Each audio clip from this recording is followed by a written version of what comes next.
Good evening, and welcome to Mike Jesus Langer Presents. Tonight, A Tale of Science, the Soviet Union, and the Incomprehensible. Journals from the Institute is an 8-part novella originally released in November of 2020, and now it is back in one jumbo video for binge consumption. Please do join the chorus in screaming science in the comment section, and like the video so that the hive mind of the algorithm helps this media travel. If you like the adventures of Professor Egghead, this series might be of special interest to you. Also, if you like the adventures of Professor Egghead and want to support this independent production, the first 5 episodes of the series are now up on patreon.com/MikeJLanger. New episodes of Professor Egghead dropping on this channel every Friday, and new compilation videos of previous series are dropping every Tuesday. If you'd like our digital paths to cross again, make sure to subscribe and ring that bell icon. Wishing you a spooky night.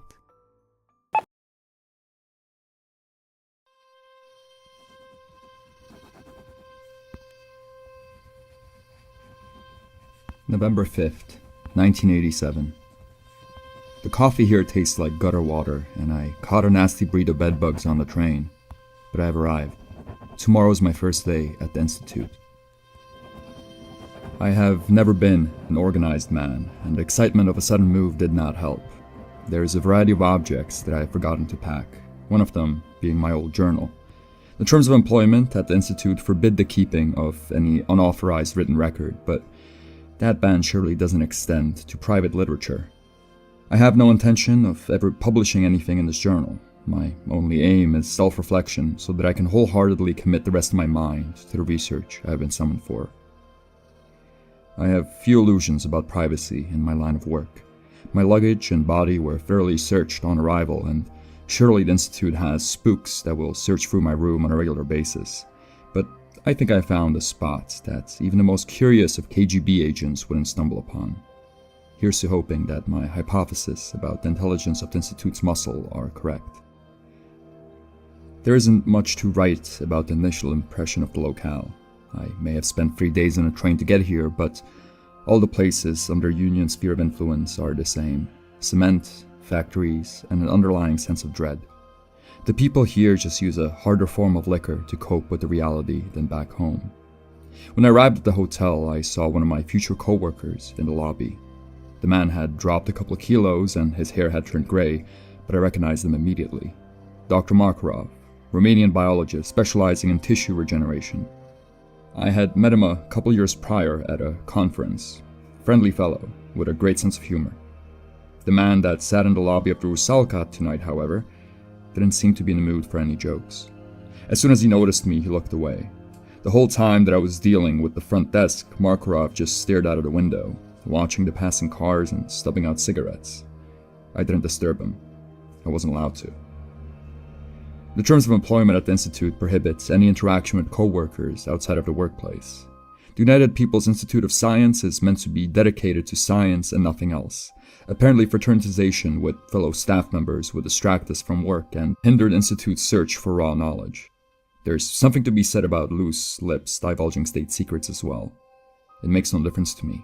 I have no qualm keeping all of my relationships here professional. I did not travel halfway across the world to make friends. I came here to expand the well of knowledge available to mankind. As I read into this journal, a group of vagrants are shouting beneath my window. I can't entirely comprehend the language that they speak, but it seems that they are arguing over alcohol. For a moment, it seems like the confrontation might turn violent, but soon enough, a state security patrol pulls up. The argument turns a different type of violent. I close my curtains and prepare for bed. Tomorrow is a big day. Tomorrow, I will finally see the United People's Institute of Science. November 6th, 1987. My right eye is swollen and I am slightly inebriated. It has been a long day. Even as I write this, my mind still boggles at what my eyes have witnessed. The breed of science that the Institute holds, the tenor of knowledge that I am expected to explore. It is all simply too much. When I arrived back at Rusalka this evening, I was considerably more distressed. I am not one for drink, but with the state that I was in, I needed one. Gorbachev's dry law has shut down just about any place to procure alcohol legally, but the black market comes brightly advertised in this part of the Soviet Union. The man loitering around the lobby in American sneakers was easy to spot. I bought a nearly full bottle of gin. I've tasted gin before. The marching guard on the labeling even feels somewhat familiar, but whatever the true contents of this bottle are, they are foreign to me. The mixture is amber in color and burns like homemade slivovitz on the way down. It is certainly not gin. The drink is, however, helping. My mind is dulled, but the Institute's ban on record-keeping still occupies my thoughts. The policy against keeping unauthorized diaries seems much more reasonable now. Necessary, even. Yet as I sit here in this cramped, cold room, I cannot imagine going to sleep without at least attempting to make sense of what has happened. I poured myself another cup of that horrid concoction. Perhaps if I just go over the events of the day, the alcohol might guide me to calmness. I woke up to repeating tones of the hotel's alarm. With the location of the Institute kept secret and in the absence of any instructions on how to get to work, I simply shaved, gathered my documentation, and made my way down to the lobby. To my luck, I found Markarov and about a dozen other men in lab coats standing around the front door. No one was talking, but they all seemed to be waiting with purpose. For a couple of minutes, the group simply milled around, slowly growing with the groans of the hotel elevator, and then, without any external signal, they started to move outside. I followed. The Rusalka is located in a mess of panel housing, with the prying eyes of the common folk on full display. A research facility, the likes of the Institute, would surely not be located in a populated area. As we silently marched away from the hotel, I was certain that we were walking towards a shuttle that would bring us to the Institute. When we reached the end of the cement housing projects, that certainty diluted itself into hope. Soon enough, those hopes dissipated into acceptance. There was no shuttle. We walked through the woods. For nearly an hour, we walked through the muddy, freezing woods. No one complained. It seemed as if I was the only one bothered by the cold. The visible section of the United People's Institute of Science is unimposing. A simple cement block with a singular entrance. Yet, in an age of air reconnaissance, science facilities cannot afford to be impressive to the naked eye. Every fool knows that true research is done on the ground. Yet I could have never conceived of the actual size of the facility. Before descending into the halls of the Institute, each member of our silent procession had to pass through the guard gate. The man who checked my documentation smiled and welcomed me to my new workplace as if we were soon to become friends. I am certain he is unfamiliar with what is happening beneath his feet. If he was, he would have not been so jovial. The elevator that took us down to the depths of the Institute was the smoothest piece of technology I have ever witnessed. When the doors closed behind us, it took me a moment to even register the motion. The usual strains and groans of metal wire were replaced with a smooth, steady whirring. It was only through the pit of my stomach that I knew we were in freefall, barreling towards buried, forbidden knowledge. Throughout my career, I have visited many research facilities. My native Czechoslovakia, Poland, the Union, all the labs looked the same. Bare lobbies with tight hallways that connect to cramped rooms. I expected at least a trace of the familiar, yet the Institute was unlike any house of science I had ever seen before. It was as if the architect had been inspired less by pragmatism and budget constraints and more by the fear of God. High vaulted ceilings, a tiled floor depicting a cryptic mosaic, a podium which had the makings of an altar. The structure looked more like a cathedral than an office, yet where one would see stained glass windows and images of the crucifixion, there were doors.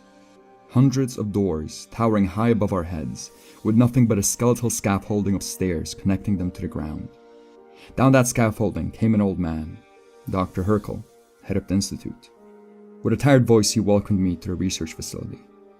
As he spoke, he scarcely looked up from his drooping eyeglasses, yet even the slightest acknowledgement of my existence by him suddenly drew the attention of the group of scientists around me. My new colleagues were all looking at me. Dr. Herkel asked if I had any questions. I spoke, perhaps too much at length, about how I was beyond excited to be joined the ranks of the United People's Institute of Science. I assured the crowd of academics that, despite my young age, I am fully committed to the pursuit of knowledge and that I am looking forward to working towards mankind's progress with them. This did not sit well with anyone in the group. The question I asked fared even worse. I thought that what I had asked was a completely reasonable question. After all, everyone who stood around me was once new to the Institute. I was not the only one in that giant hall that had traveled in horrid trains with nothing but vague promises of knowledge and strict terms of employment. I simply wanted to see some of the experiments that were being performed in the labs. The question was completely reasonable, yet as soon as I asked it, the crowd grew hostile. It was as if I had uttered some horrible blasphemy, as if I had broken some sacred social norm. From the sneers around me, I feared that someone might strike me. Yet with a single word, Dr. Herkel calmed the crowd. "Very well," he said. "Now that you are one of us, I suppose it would be proper for you to see what you have gotten yourself into." He called for Dr. Alieva and informed me of the nature of our research. I was to become privy to information regarding an organic compound retrieved from Antarctica in the 1950s. Divulging any of the information to a third party under any circumstances would be punished by torture and death without appeal. I told him I was ready. Most of the crowd of scientists had dissipated and made their way towards their designated labs, but a small group remained. Among them was Dr. Markarov. Incensed by Dr. Herkel's response to my question, he indulged in a sharp, whispered argument. I tried not to pry. I simply turned away from the quarrel and watched my colleagues spread out through the metal scaffolding like worker ants. Markarov's argument bore no fruit.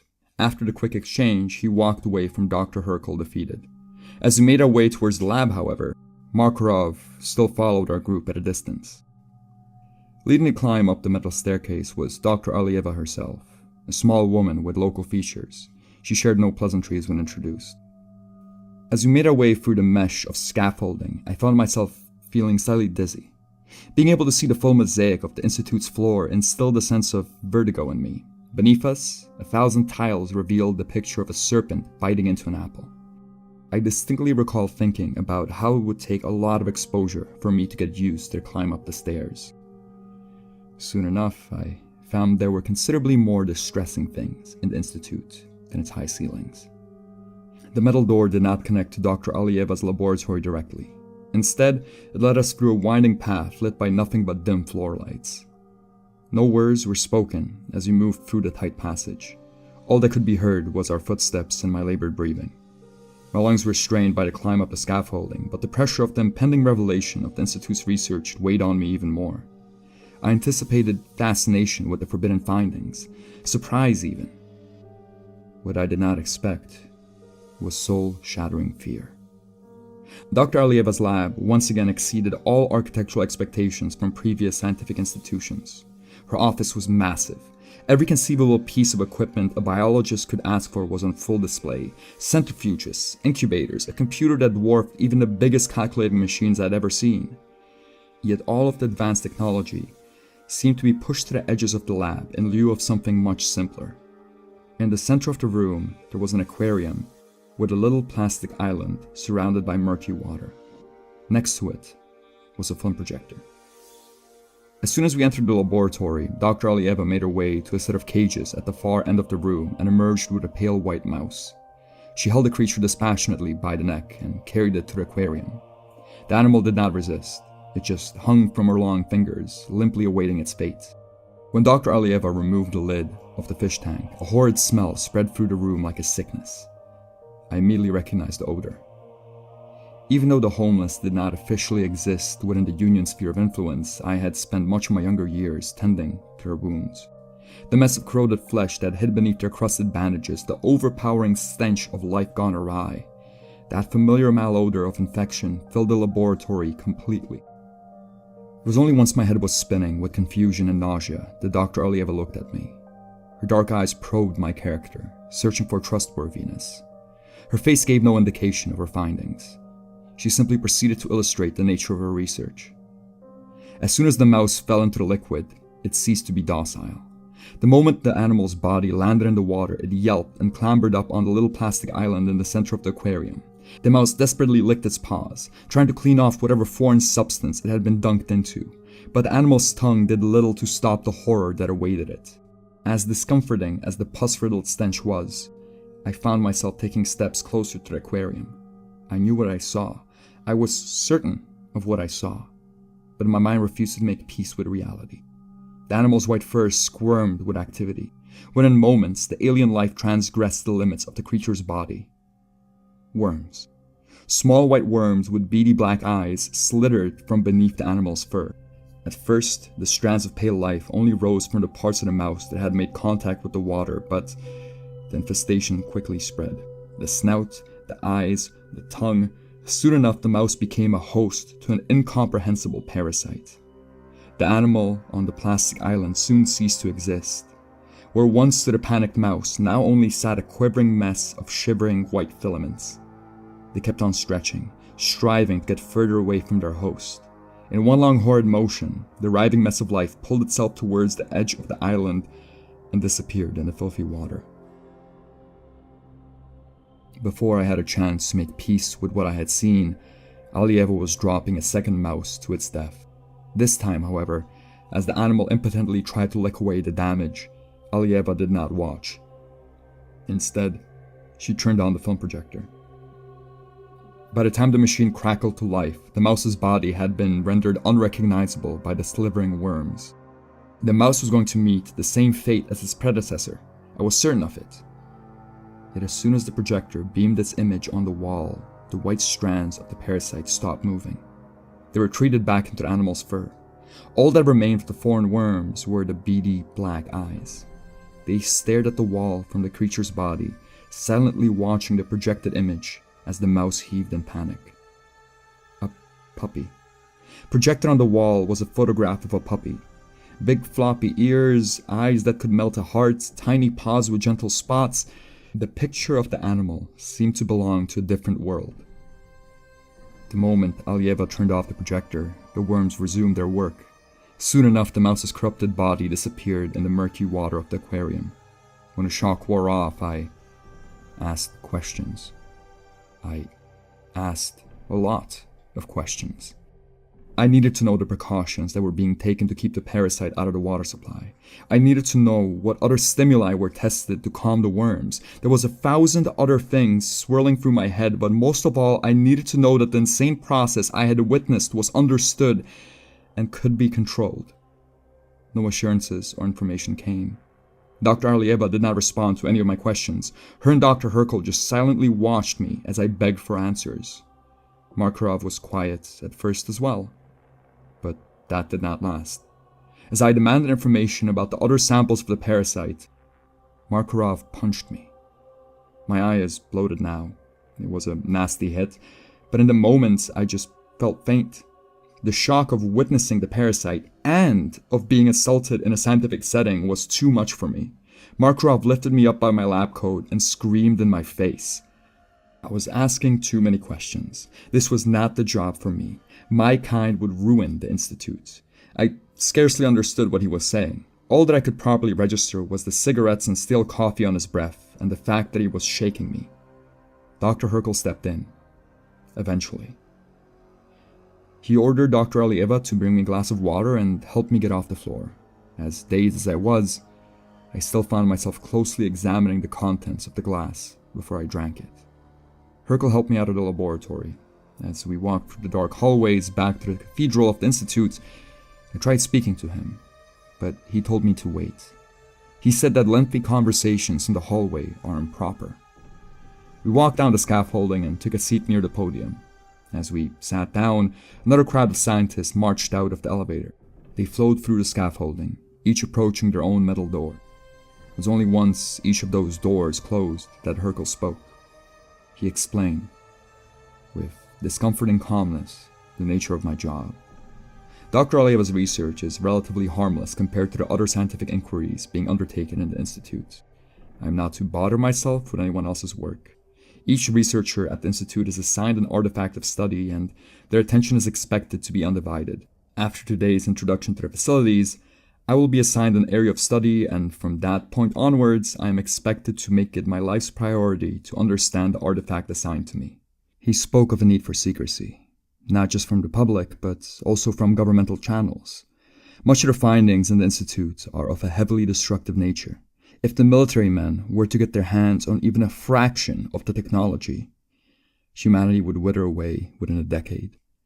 I was to simply understand my given object of study and collect whatever information I could. That was my job, nothing else. He also gave me his condolences. The job that I had been summoned for would not be easy, and the life that I had ahead of me would not be pleasant. He said that if it were within his power, he would offer me a chance to travel back home, but it wasn't. He briefly described what would happen to me if I left the institute, and then he left me to sit alone. Once Hercule climbed up the scaffolding and shut his door, the giant hall fell into complete silence. I sat there with nothing but my breath to keep me company.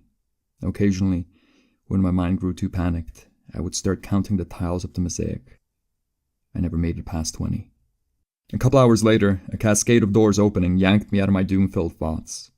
The colleagues that I had entered the hall with were making their way towards the elevator. I followed them. My first breath of fresh air felt like water on a parched throat, but soon enough the cold set in. Shivering and cursing the freezing air coursing through my lungs, I marched my way through the forest with my colleagues. When I came home, I purchased this lovely bottle of gin. I fear what tomorrow will bring. Tomorrow I will be assigned an area of study, and my mind struggles to prepare. Most of me is terrified, that is without a doubt, yet this might be the gin. A part of me is excited. I am a scientist. I have spent years transcribing the mysteries of nature into legible research. My placement in the institute is not an accident. I was summoned because of the strength of mind that I possess. Tomorrow I shall be faced with a challenge, and I will meet it head-on. A dark well of knowledge will be presented to me, and regardless of how harrowing its depths are, I will prevail. I will prevail through the raw force of my intellect. I fear that gin has given me false confidence, yet now I feel as if I might actually get some sleep. I will have one more glass of this poison and then go rest. Tomorrow will be a difficult day.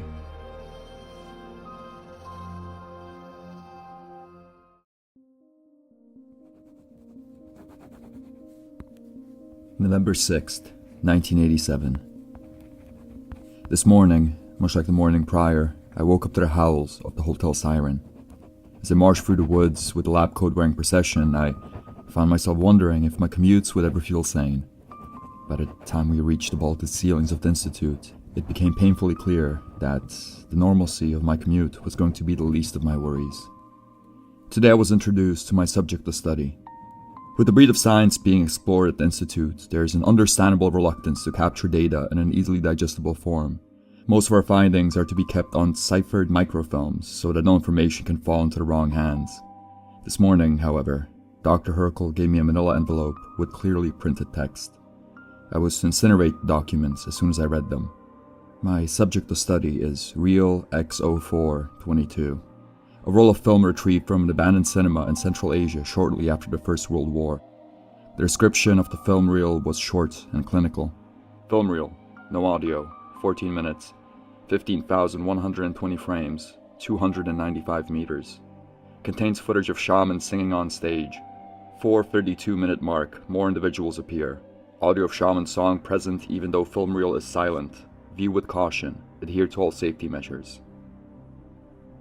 The safety measures made up the grand majority of the documents. The tape was never to leave the viewing room attached to my office. There was a set of goggles for me to wear, developed specifically for the occasion of viewing the film reel. When observing the film reel, I was to handcuff myself to the chair to ensure my own safety. The safety measures were somewhat unnerving to read, but I was relieved to find out that my study wouldn't center on any unsettling parasites from Antarctica. The comfortable layout of my research station calmed me as well. The space is divided into 2 rooms. The first room is designated for manipulation of the film reel itself. Just about every bit of cinema-related technology from the past 100 years is on display.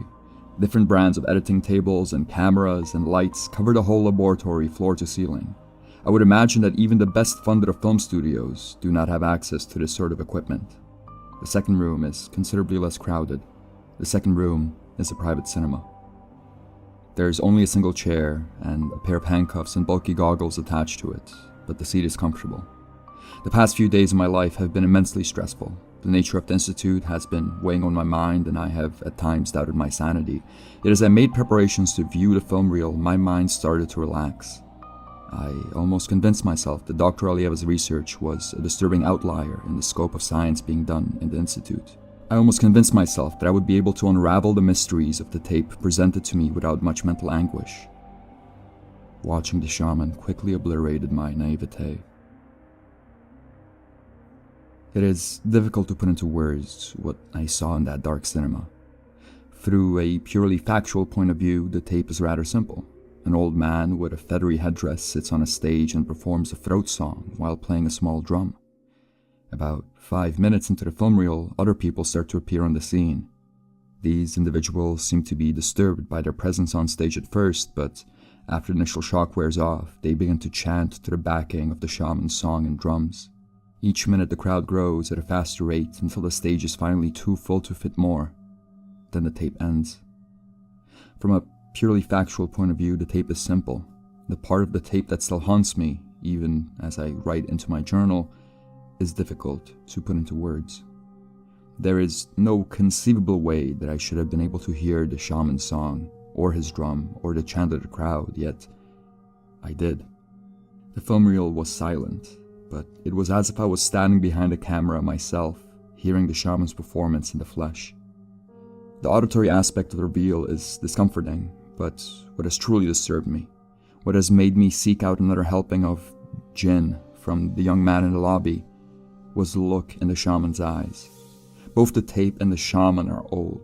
I have no doubts that I was watching footage of a man long dead, yet as I sat in that cinema, I was overcome by an inescapable feeling that the man on the screen was looking straight at me. The sorrow in his gaze is impossible to describe. It was as if he was mourning for me, as if he knew we were both trapped in the Institute against our will. I do not know what the future holds.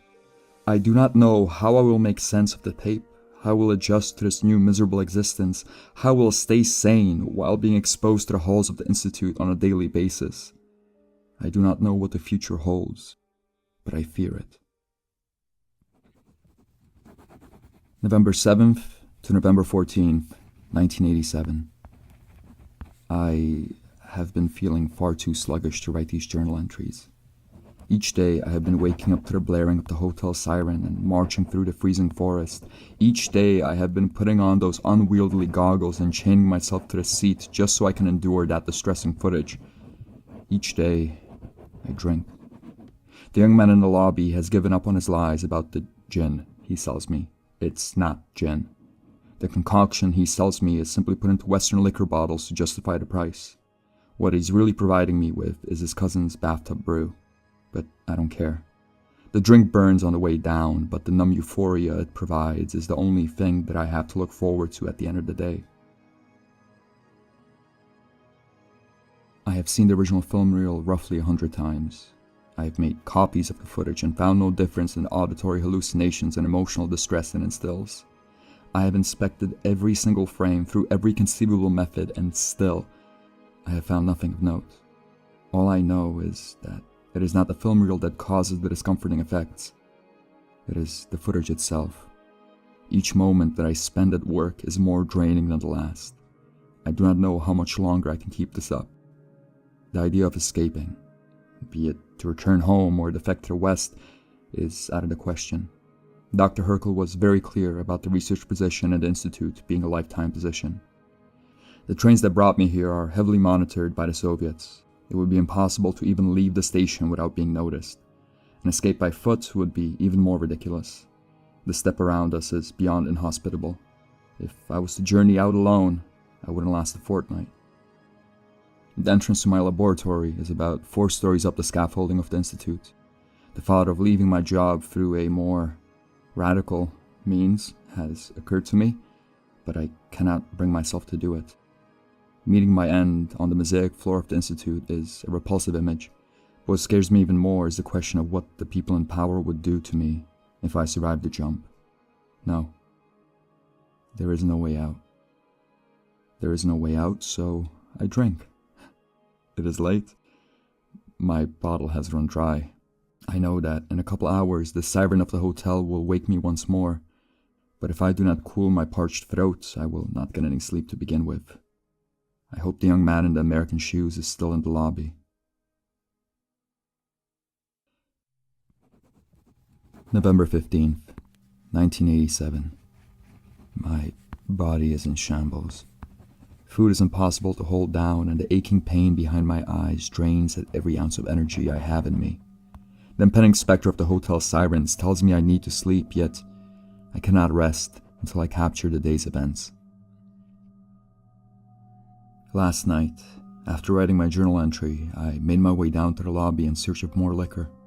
To my luck, or perhaps misfortune, the black market peddler was still loitering around the Rusalka. Seeing the man in the lobby only strengthened my need for chemical release, but when I attempted to make a purchase, he informed me that he no longer had any liquor left on his person. For a couple of minutes, the young man attempted to sell me other chemical stimulants, but when I rejected his offers of drugs, he came up with another solution. The clock in the lobby had long passed midnight, and the prospect of new customers was minimal. The black market salesman invited me to his cousin's apartment to sample the gin straight from its source. With my throat and my soul demanding an answer to my thirst, I obliged. During the short walk to the source of gin, the man introduced himself to me. His name is Moshin. Along with his cousin, Moshin traveled to the city half a decade ago in hopes of starting a legitimate fruit import business. The profits from the wholesale of apples and oranges, however, provided to be far too slim to survive upon. The bribes required to operate a legitimate business in the Union concerned the same sums and same people as those of a black market operation.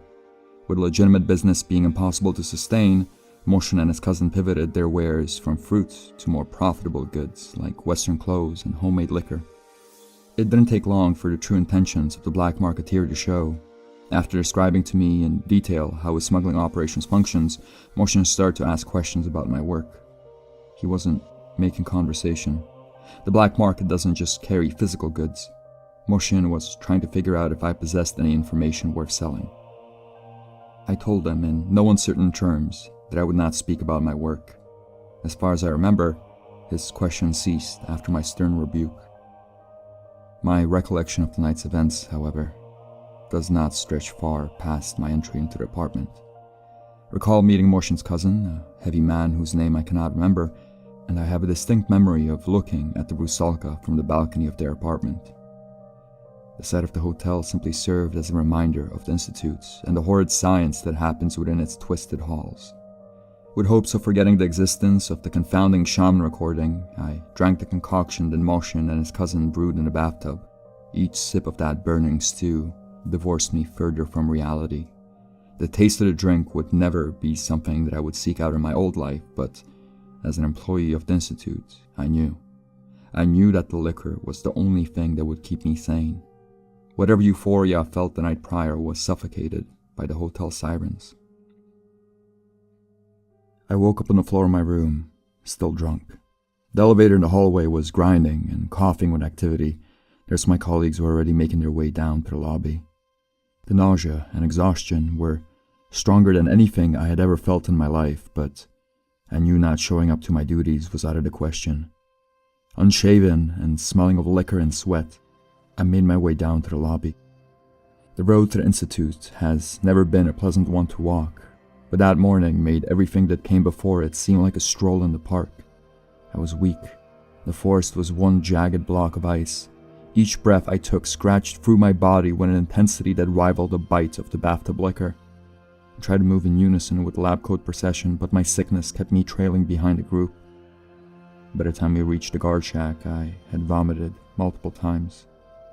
With the taste of stomach acid in my mouth and the growing numbness in my limbs, I realized I had forgotten to bring my identification papers. The Institute's paranoia about spies is merciless. If a member of staff attempts to enter the facility without appropriate documentation, they are to be shot on sight. Had I realized my lack of papers earlier, I would have retreated back to the hotel. Yet my realization came just as I was standing in front of the guard. When I admitted I had no identification, the guard's usual cheeriness faded away. In a solemn tone, he told me what I already knew. He told me it was his duty, without question, to execute me. For a moment I was certain that my life would meet a sudden hungover end in a freezing forest. Yet as my executioner stared me down, his face softened. He leaned forward and looked out of his shack. Upon realizing there were no other staff members waiting behind me, he quietly suggested I quickly make my way inside of the Institute and never forget my documentation again. I was so shaken by my sudden brush with death that I didn't even thank the man. I just staggered my way into the elevator, unsure how I felt about being alive. The safety protocols of handling real XO422 are clear. The shaman footage is only to be consumed while wearing the safety goggles. The shaman footage is only to be consumed while being fastened to my seat with the handcuffs. Consuming the footage under any other condition is considered extremely dangerous. That morning, however, I neglected all of the safety rules. It might have been the alcohol withdrawal. It might have been the frustration from my research not going anywhere, or it might have been a product of my suicidal ideations. I do not know what possessed me to walk into that viewing room and turn on the projector without preparation, but it made all the difference. The shaman's song still rang through my ears without explanation. His eyes still radiated an incomprehensible sadness, but the footage instilled a wholly new sense of discomfort in me. I tried to search inside of myself for what had changed, but the answers to my confusion weren't inside of me. They were being projected on the wall. I immediately shut off the projector and vomited once more. The realization that I had drank myself into such a stupor that I was neglecting all safety standards was unnerving, but it paled in comparison to what I saw on that film reel. Among the choir of miserable faces chanting the shaman's song, I saw a familiar face. Among those tired, helpless eyes, I saw myself. The true demented nature of my research did not dawn on me until this morning. The footage that I amassed with understanding is not just disturbing, it is dangerous. In the wrong hands, the effect, the curse that the footage carries can be used for unthinkable evil. I am once again forced to consider the Institute's strict rules against keeping written records of research.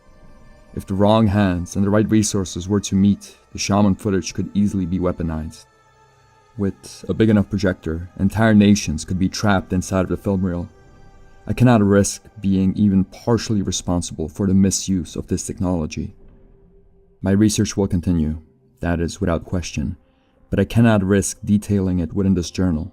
Sharing any of this information, making it accessible to anyone but me, would be a crime against humanity. Once I regained my composure, I took the required safety measures and continued to observe the aspects of the tape that could be tied to its mystic qualities. I will continue to do so tomorrow and the day after that. I now understand the importance of my work in the Institute.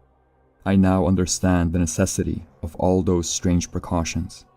The Institute must be kept secure at all costs. If knowledge of the tape ever left those winding hallways, humanity would be doomed. It troubles me to think that I am but a single man in the possession of a single secret. Hercule, Alieva, Markov, the other scientists which I march through the forest with every morning. It's so sweat upon my back to even guess at the research that they do. Dr. Hercule was right. I cannot think about the others. It will drive me mad. I must only focus on my own slice of insanity. I dread the arrival of the hotel sirens come morning. I dread what the future will bring, but I know I must persevere.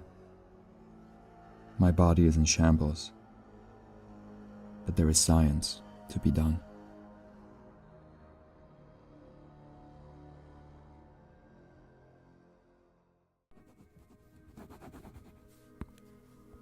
February 12th, 1988.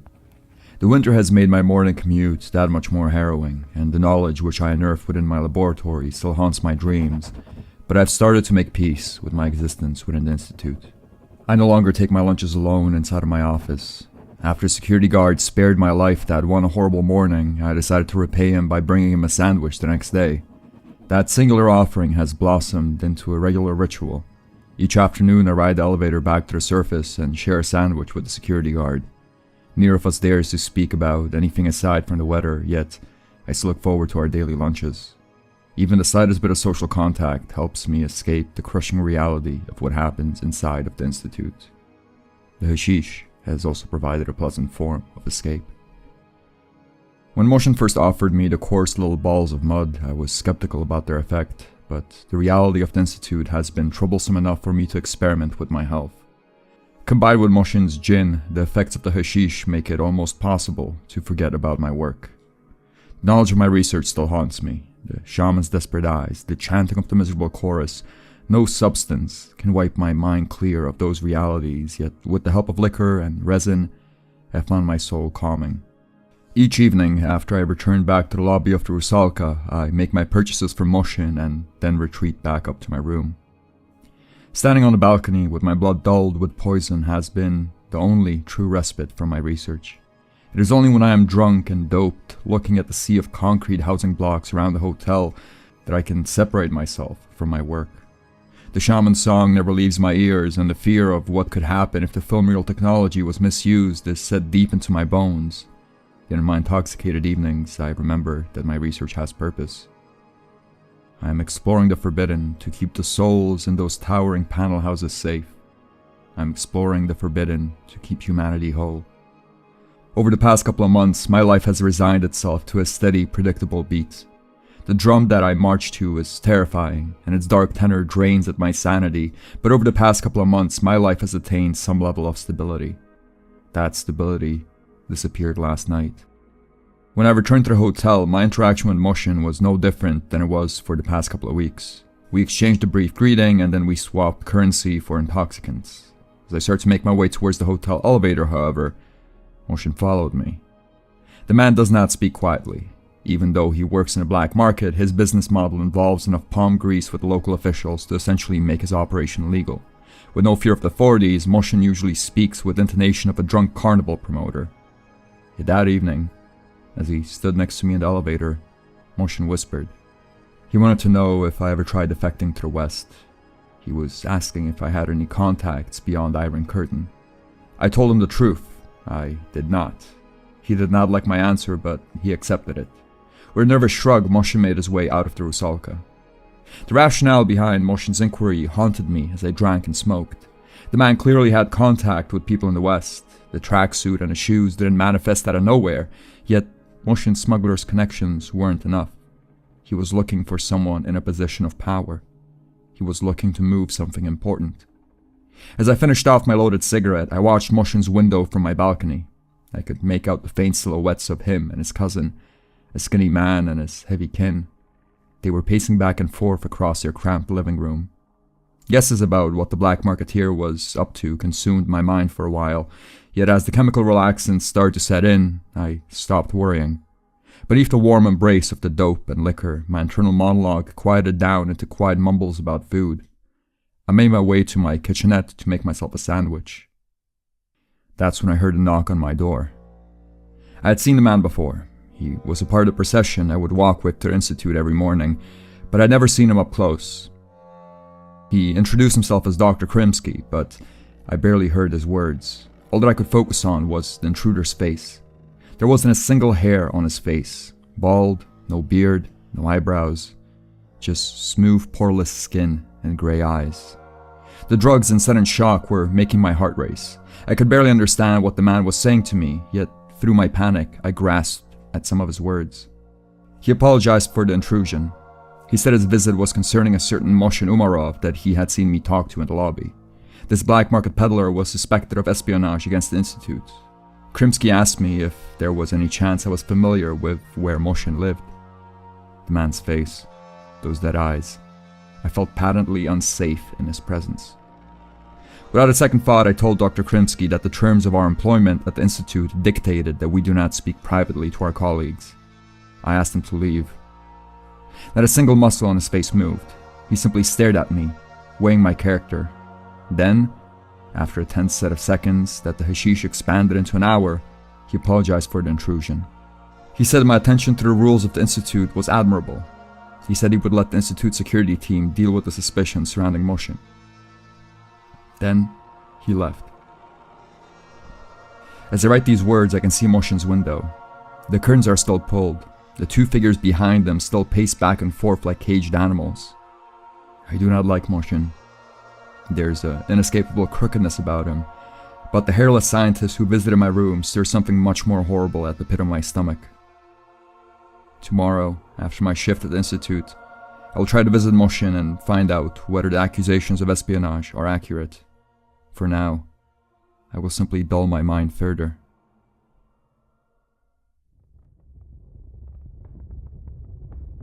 February 13th, 1988. It's the middle of the night. There's a fire across the street, and I am deathly sober. Where once a cement mosaic of lit-up windows stood, there is now only a single blinding light. Sharp claws of flames dig up at the night sky, and I can't look away. I tried helping. I tried figuring out a way to broker a peaceful solution, yet, looking at the burning crater located where Motion's apartment used to be, I can't help but to feel responsible for the carnage. Motion was not in the lobby when I came back from work. For a while I waited around, hoping that he would show up. Part of me was simply thirsty for the drink, but I also wanted to find out what Motion had done. When he didn't show for half an hour, I went up to my room, changed out of my work clothes, and then left the hotel. I walked away from Motion's apartment and circled this dreaded city until it was well after sunset. I wanted to make sure I wasn't being followed. All my knowledge about checking for tails came from Western spy movies my uncle kept hidden in the attic, but by the time the cold had rendered my feet numb, I was confident no one was in my stead. The inside of the housing project hallway was a flurry of sounds. From behind one door, a mother scolded her children. From behind another, a couple indulged in angry lovemaking. From behind Motion's door, two men argued. When I knocked, they went silent. More knocks didn't get a response out of Motion. Even after I started to explain that I just wanted to help him, the door didn't open. Yet just as I was about to give up, the peephole flickered. He asked if I was alone. I told him I was. He let me in and begged for help. Both Motion and his cousin looked like they went through a war zone. The black marketeer had shed his flashy tracksuit and expensive shoes in exchange for drab local clothing. The burly bathtub brewer was sporting a black eye and a limp that worsened with each nervous pace across the room. The whole apartment was a torn-up mess of broken shelves and gutted furniture. In the corner of the room, facing the wall, as if punished for misbehavior, was a banged-up microfiche reader. Motion had come into the possession of a strip of microfilm, a set of images from an unspecified research facility that he was hoping to sell off to the West. He swore he didn't know it was from the Institute. He knew that particular research facility was off limits. The people that he bribed to keep his operation running made sure he knew. Yet somehow, Motion had come into possession of the microfilm. That's when the visit started. Members of the city council, the local police, competitors, and illicit trade, Motion's base of operation was visited by all the people he had bribed to make his business possible. They took freely of his stock, and swung batons and fists at the first sign of resistance. Whatever protection Motion and his cousin bought had run out. To make things worse, Motion was certain that the apartment was being watched. State security cars were constantly circling the apartment complex. From the roofs of the opposing housing projects, Motion could see silhouettes watching the window. Someone was after them. The forces to be were about to descend on Motion for the crime of stealing from the Institute. I did not inquire as to how Motion came into the possession of the microfilm. Getting involved in the specifics of Motion's espionage felt far too dangerous. Yet, with the gnawing soberness in my chest, I couldn't resist my curiosity. I asked to see the contents of the microfilm. Motion's cousin opposed, almost violently, to the microfilm reader being turned back on, but Motion insisted I could be trusted. After a brief argument, the machine whirred to life and I looked at its forbidden contents. Mountains of text filled the viewfinder, but it was the diagram that stopped my scrolling. Squeezed into the miniature roll of film were the schematics of an unsettling machine.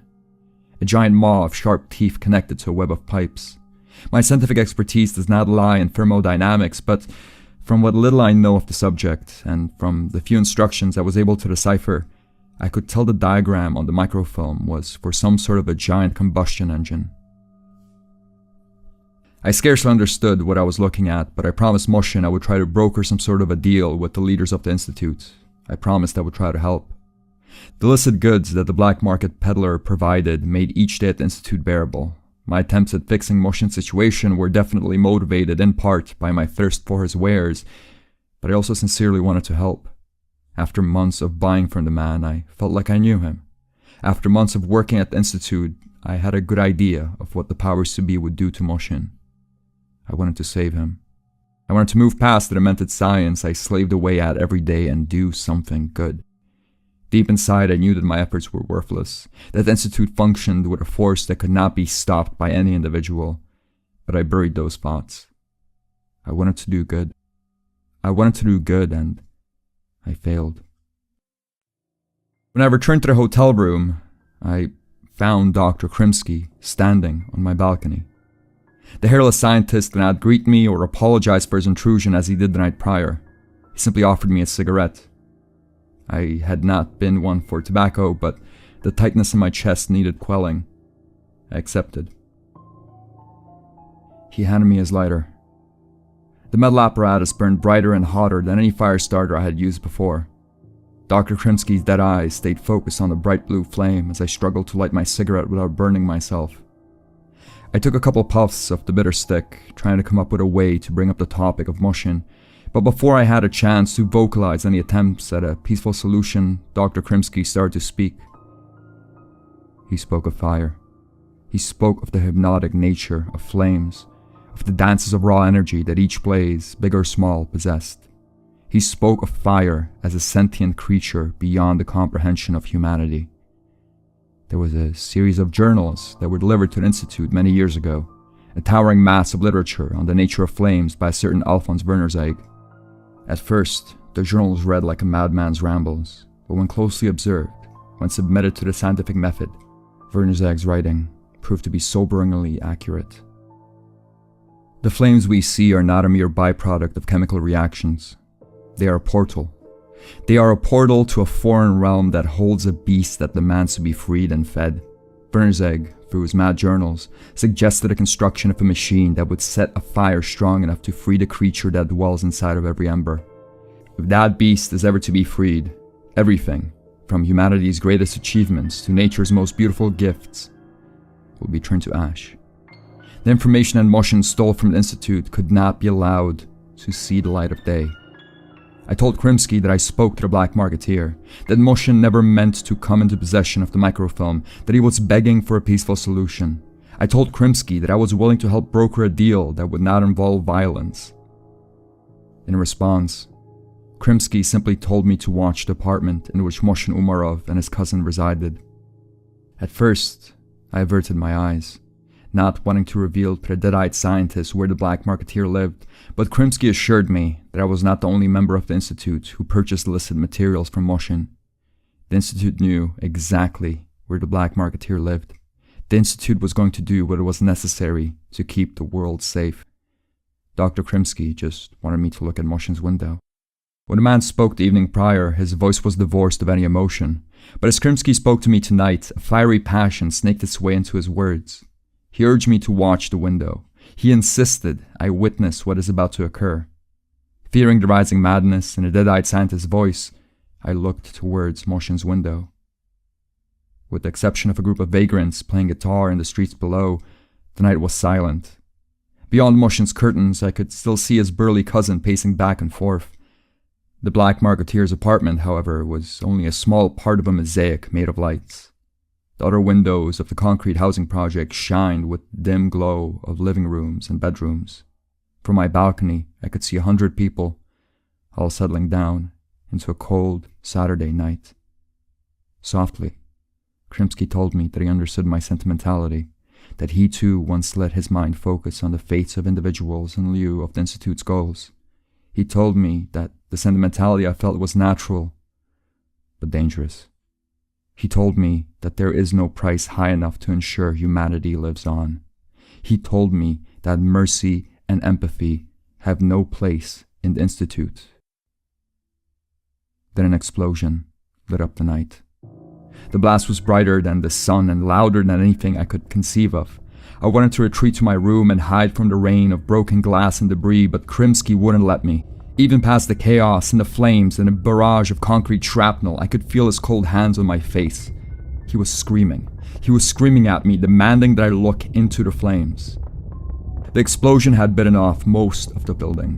Where Mushin's apartment once stood, there was a jagged crater filled with fire.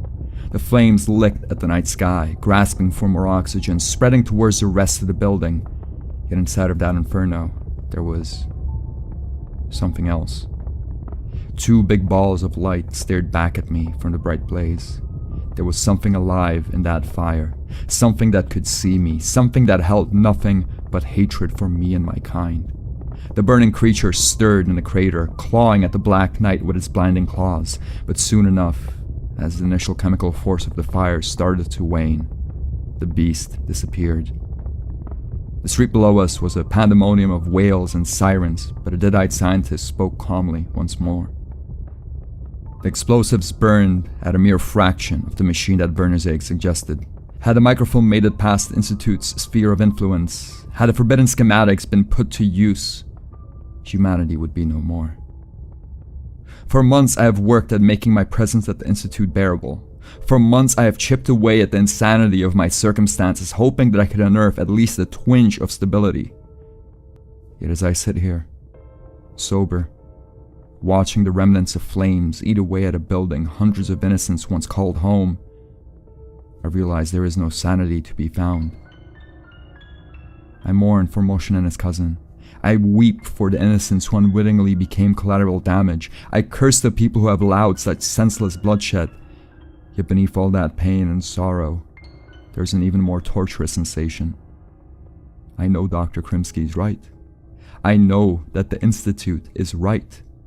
If the beast that hides in the flames was allowed to enter our realm, humanity would cease to exist. The destruction is brutal and inhumane, but the alternative, the idea that the schematics might have fallen into the hands of powers that would misuse them, to not act would be the truly evil thing to do. The Institute must send out a clear message. It must rule with fear. No amount of suffering can outweigh the price humanity would pay if any of the forbidden knowledge studied in the Institute would reach the light of day. The thirst crawls through my throat. My lungs desperately demand a breath of calm, but I have nothing to dull my senses. I could go out into the streets. I could venture forth and search for liquor and drugs among the vagrants, but I know I cannot. It is late. The hotel sirens will soon wake me. I must sleep. I must sleep so that tomorrow I can continue my work in the United People's Institute of Science.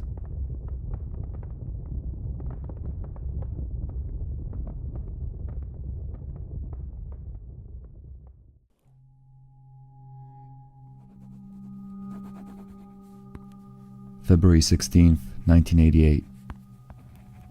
I understand that Moshin's death was a necessity. I know that the risk of him selling off the microfilm was far too great. The Institute had to act. The Institute had to make sure that no one else would try to steal from it. I understand that Moshin's death was a necessity, but it has made my life unbearable. The explosion has brought far too much attention to the city. My one supplier of calm has been incinerated in a bomb blast, and the increased military presence in the streets has sent all the other black marketeers into hiding. The official story is some French group of freedom fighters decided to make their point for independence by blasting through civilian housing. I doubt that even the soldiers on the street believe the rationale behind their posting, yet no one questions the narrative. Those that would challenge the party have long been taken care of before I arrived at this cursed corner of the globe. Without the chemical aids, I cannot sleep. Without something to dull my mind, something to draw a line between my life as a scientist and my life as a man, I fear that I will go mad. There is no respite from thoughts of my research. Every night my fingers draw blood from my palms in desperate attempts at relaxation. I beg my mind to forget about the Institute, to let go for a mere second of the dizzying forbidden knowledge that I have been made privy to. All I hear in response are the wails of the morning siren. Without the soothing burn of the liquor, without the weightlessness of the hashish, I fear I will go insane.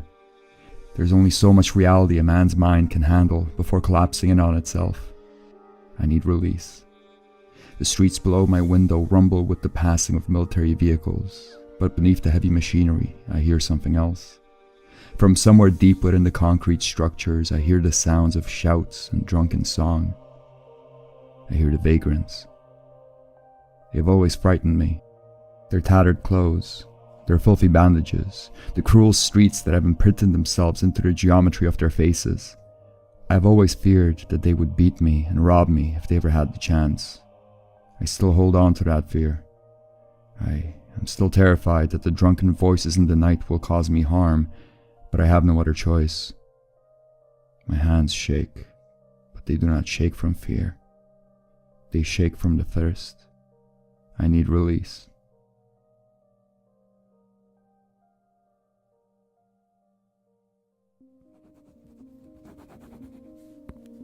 February 17th, 1988. My fears were not well placed. Last night, as I sought the sweet release of alcohol, I was robbed. They did not cause me harm, and they did not take more money than the liquor was worth, but the vagrants did threaten me with the possibility of violence. Finding a crowd was not difficult. The drunken arguments and melancholic songs were easy to follow through the quiet night. The makeshift fire barrels of the vagrants were set up just a stone's throw away from the collapsed apartment building. The purchase of the alcohol was straightforward as well. As soon as I vocalized my intent to purchase some liquor, an unlabeled bottle of murky liquid was brought to me out of the shadows. Even the price that was quoted was reasonable. It wasn't until the money had changed hands and I tried leaving with the alcohol that problems arose. The man who handled the transaction asked to have a sip of the liquor before I left. I was not comfortable with sharing the drink, but the stranger's tone left little room for negotiation. When he was done with his taste, he didn't give the bottle back. He simply passed it to the man next to him. In very few words, the group made it clear that if I was to purchase liquor from them, I was to drink it in their company. I was strongly opposed to drinking with the crowd of vagrants, but one taste from the bottle changed my mind. The drink was just as strong as the gin motion peddled. A single burning gulp washed away all of the tension that had built up over the sleepless night since the explosion. It did not take long to negotiate other forms of relaxation from the spokesman of the vagrants. I spent the night by the fire, accompanied by a mute old man with pale blue eyes. His coat was just as torn as the others, and his face carried countless scars of lost battles, yet he seemed happy. As I sat next to him, stifling any shred of sobriety with liquor and drugs, he stared into the fire and smiled. The air smelled of burnt plastic, and many of the souls that warmed themselves by the flames looked like they were not long for this world, but any thoughts of my discomforting situation eventually faded away beneath the mystery of the old man's joy. I am drunk. I am drunk and tired, but my soul is at peace.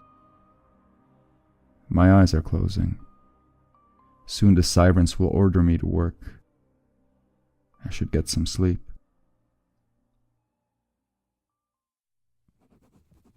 March 1st, 1988. My hands are strained with exhaustion and my mind is flogged with the chemical relaxants I have consumed, but for the first time, in a long time, I find myself nearing some semblance of contentment. I am making progress in my research. Not only am I starting to understand the processes behind the shaman's tape's ability to seize the viewer's physical body, I am also starting to find hints about how the process could be reversed. The footage of the mystic's performance is still haunting. It still chills my bones with its potential for destruction, yet somewhere beyond the horror, I see opportunity. The mechanisms behind the film reel can bring forth a horrible reality for our species, but if its power is harnessed properly, the potential is limitless. The subjects of the footage do not age. They exist simultaneously wherever copies of the film reel exist, trapped in a timeless loop of the discomforting performance. Yes, those present in real XO422 are clearly suffering, but their anguish is not in vain. The forbidden technology that is the source of their pain can be utilized for the good of humanity. All that is required is extensive research. Research which I am willing to commit my entire existence to. My work at the Institute has become considerably easier over the past couple of weeks. Having some place to go after my shift is finished, having a time within the day when I can let go of all thoughts of my work. It has made the harrowing reality of my existence bearable. My relationship with the vagrants is on good enough terms where I think they would let me consume my chemical aids in private, yet I still choose to sit with them by the fire. It might be force of habit. It might be the fear of being proven wrong about the nature of our relationship, but I suspect that the main reason why I continue to sit with the vagrants is the social contact. I do not converse with them. All of the early attempts at small talk would ultimately lead to inquiries about my work. Those conversations would be dangerous to have at any rate, let alone with a crowd of drunken strangers. No, I do not speak with the vagrants. I simply sit by the fire and listen. I sit by the fire and listen to their stories, their songs, their hopes for a brighter future.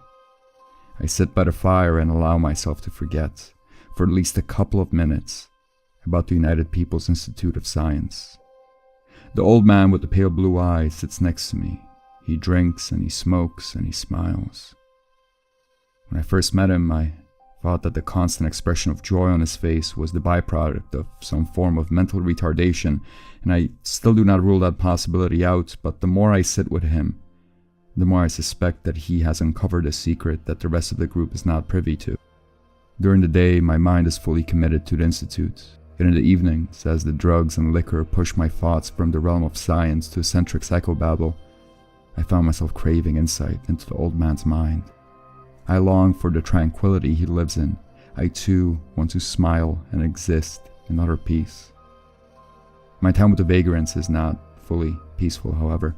Occasionally arguments break out among the men about politics or the use of the communal intoxicants. These disagreements are usually resolved quickly. Either the shouting drags on for long enough for both parties to grow uninterested in the argument, or the physical confrontation is so quick and decisive that the argument fades into history before the night is done. The peace of the vagrant gatherings is seldom disturbed by its members. It is the ranks of the state security that significantly dampen our evenings. They arrive in black cars with their headlights dimmed, hoping that we will not notice them. Usually we do. Even if we don't, there's far too many of us for the police to make a sizable amount of arrests. When the state security forces arrive, we all run into the night, hoping that we will not be the one arrested for liquor consumption. The visit from the black cars have gotten more common over the past few days, but I suspect they are simply the result of some bureaucrat trying to justify his paycheck. I am certain that soon enough, the state security incursions will become a rarity once more.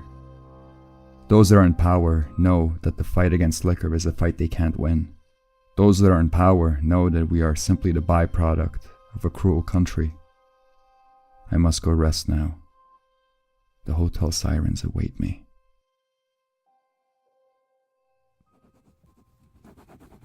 March 5th, 1988. Tragedy has struck. Tonight the state security officers came out in full force. There were no warnings, no chance to escape. Most of us didn't even have a chance to get up before we tasted the rubber batons of the police. As we were forced into the patrol vans, I tried explaining my position in the institute to one of the officers. In response to my pleas for freedom, he broke my nose and called me a social parasite. The cell that we were herded into smelled of mildew and vomit. There were cots, but sleep was impossible. Each of the beds squirmed with insect life that would bite and sting as soon as I found myself drifting off. The other men were vocal in their panic. They spoke of the cruel government, of work camps, of disappearing forever. The only person who did not seem to understand the magnitude of the situation was the old man with the blue eyes. He simply sat on one of the cots and smiled out into the ether. The bedbugs were crawling over him, and the passing guard would occasionally single him out for verbal abuse, but the man was impervious to his situation. He simply sat and smiled, as he always did. With sleep impossible, I spent most of my imprisonment watching the clock in the hallway. With each hour in custody, I became more certain that I would be kept from my shift at the institute. I knew what would happen if my post was left unattended. I knew not going to work meant death. Around 3 a.m, however, a familiar face showed up in the hallway. Dr. Markarov. His face showed no signs of recognition when I called out to him. He simply stood with the guards and pointed out half a dozen of my cellmates to be transferred to a different cell. The blue-eyed man was among those singled out. The old man's deafness to the guards' orders caused them to beat him. Even on the floor of a filthy jail cell, even with blood pooling around his lips, the old man continued to smile. Markarov did not acknowledge me in the slightest, yet about 30 minutes after he left, I was standing outside of the station.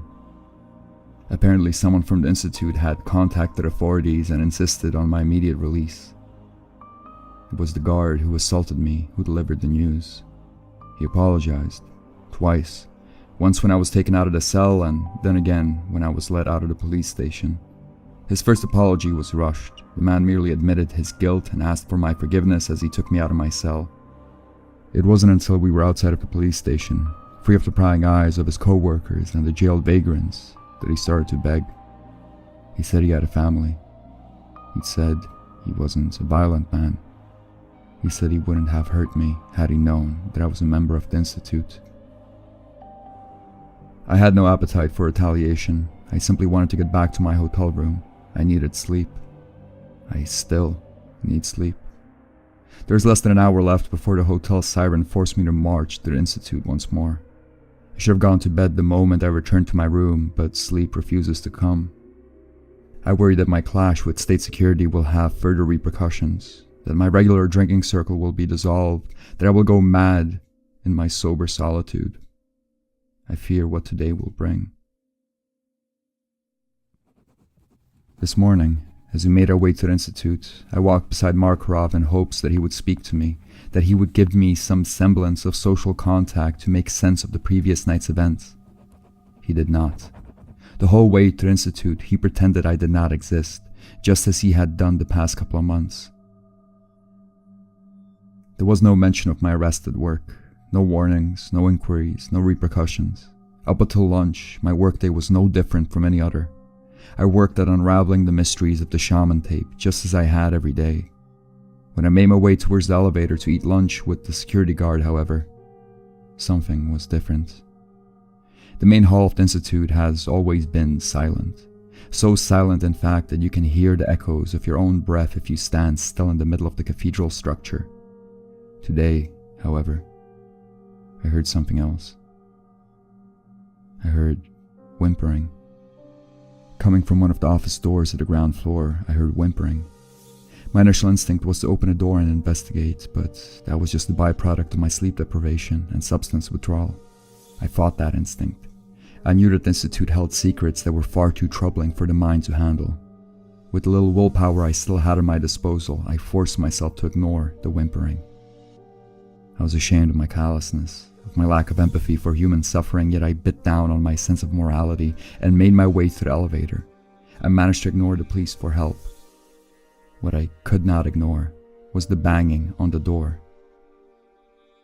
I heard it just as I was about to enter the elevator. Faint taps on the door and even fainter pleas for help. The sounds were coming from the door next to the elevator. I couldn't ignore them. Feeling my heartbeat in my throat, I opened that door. I saw a familiar face. It was the old man with the blue eyes who always smiled. Yet this time, he was not smiling, and his eyes were no longer blue.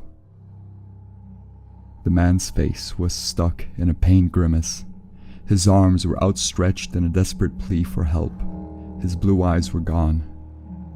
Instead, a throbbing mess of life pulsed inside of his skull. In broken Russian, he begged me for help. He begged for release from his suffering. He begged for death. I tried to reason with the man, yet he was deaf to my words. It was as if his skin was but a shell that housed some inhuman being. The raw red flesh behind his eyes was pulsing through the beats of a foreign heart. He seized me by my shoulders with his crooked fingers and pleaded for an end to his suffering. At first, I felt pity for the disfigured man, but that pity quickly turned to fear. The mass of flesh bubbling inside of his skull started to expand. Quivering tendrils of meat reached out for my eyes. I knocked the old man down and retreated towards the elevator, but he quickly got back to his feet. The strands of crimson that stemmed from his eyes continued to reach for me. His delirious speech soon became incomprehensible. The old man started to heave, producing tentacles of flesh from his throat with each guttural groan. I tried to get the elevator doors open. I tried getting away from the nightmare that was once my drinking partner, but the aim of the oozing limbs was singular. If Markarov would not have appeared, I do not know what those strands of flesh would have done to me. Yet Markarov did appear. Just as those corroded strands of flesh were centimeters away from my face, he leapt at the old man with some sort of an electric apparatus. With a single spark from the machine, the old man went limp. The smell of burnt flesh filled our immediate vicinity. For the first time in months, Markov spoke to me. In no uncertain terms, he told me that my nightly drinks with the vagrants went against the rules of the Institute. He said that if I were ever to get caught again, he would not help me. He said that if I ever ended up in the custody of state security, I would meet the same fate as the blue-eyed man did. By the time I reached the guard shack, my appetite had disappeared completely. The security guard eagerly scarfed down the egg sandwich I had brought him. He happily ate the food I didn't have the stomach for as well. My mind wrestled with the image of the raw flesh, but by the time my shift was over, a different problem presented itself. The thirst. Moshin was dead. The vagrants were no longer an option. The presence of the military on the streets was still forcing all the black marketeers into hiding. All prospects for procuring my chemical crutches were gone. Yet the thirst remained. When I entered my room in the evening, however, I found a paper bag sitting on my bed. In it, there was a clear glass bottle of liquid and a set of syringes. The burning contents of the bottle were immediately familiar. A welcome rush of warmth spread through my body as soon as I took a sip. I do not know who left the supplies in my room. I do not know if they are trying to help me or mean me ill. I do not care. I need to stay sane. Without my chemical relaxants, my scientific work is unsustainable. I will report on the quality of the syringes tomorrow.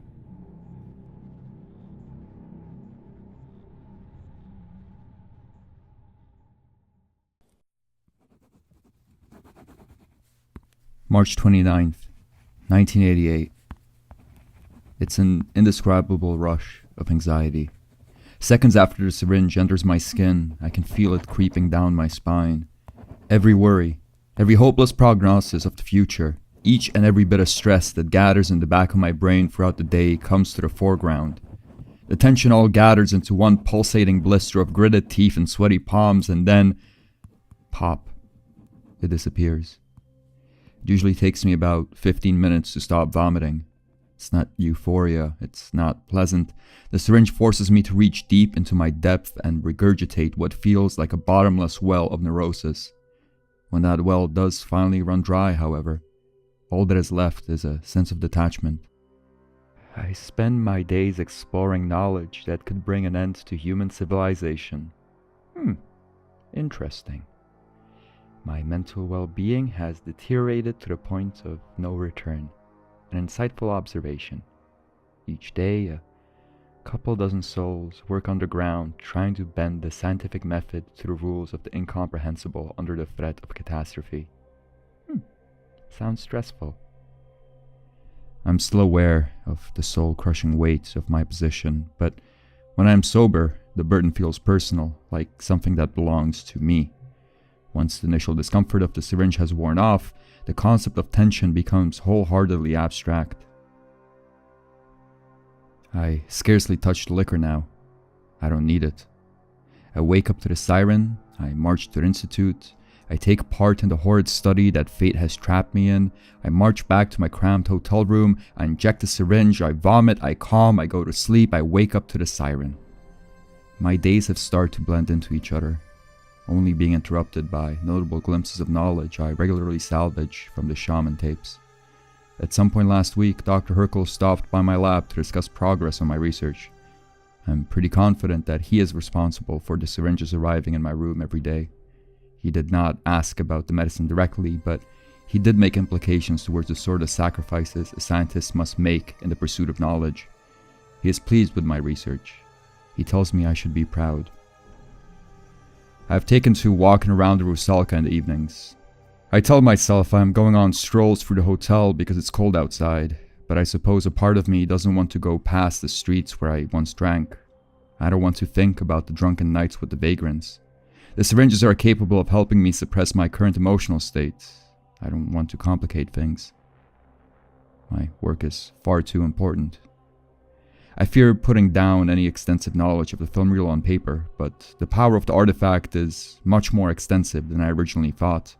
Reel XO422 traps its viewers within an incomprehensible reality, but in comparison to the true potential of the technology, it is a simple snare. With the right tools and adjustments, the mechanics behind the film reel of the suffering shaman can be adjusted. They can be adjusted into something much more dangerous. This technology needs to be understood. That's why I need to make sure I stay sane. Walking around the hotel at the end of the day is a pretty pleasant experience. It might be the drugs coursing through my veins, but when I walk through the identical halls of Rusalka, I find peace. Somewhere in that field of ash-covered carpets and repeating doors, I find a reminder of order and feel like something in the universe is in its right place. I also like the paintings in the hallways. The hotel lacks any sense of decor. The lobby is a blend of brutalism and construction fraud, and all the rooms upstairs are purely pragmatic. Aside from the paintings, the Rusalka is unrecognizable from any other provincial town hotel. Those paintings, however, are unforgettable. They are littered through the floors, almost hidden away from paths which the guests would walk. Yet once the paintings are discovered, they grab a hold of one's soul. Landscapes, paintings of impending storms. Each of the paintings depicts a country scene with a gathering tempest in the distance. The vistas themselves aren't particularly inspired, but the storm clouds, they never cease to seize the heart. Shades of red and purple and grey, a mass of thick fog ready to burst with thunder and lightning. The craftsmanship that captures the impending elements is profound. My emotions feel like a distant echo when I am under the influence of the medicine, yet I have found myself weeping in front of the paintings on multiple occasions. When I was young, back before I committed my life to science, I fantasized about a life in the arts. I still take some amount of pride in the diagrams that have accompanied most of my published research, but when I was young, I would try my hand at arts unrelated to science. The thought of making something and presenting it to the world, of using the dexterity in my fingers to create a piece of self-expression, I have spent so much of my youth stifling that dream. I understand that now my calling is singular. It will forever be singular. I am destined to work at the Institute until the day I die. I am destined to research a fraction of the horrid underbelly of reality so that our species may survive. I cannot create because I must commit my life to preventing the destruction of our species by our own hand. I cannot be an artist. Yet, I can't help but to wonder who painted those stunning thunderstorms.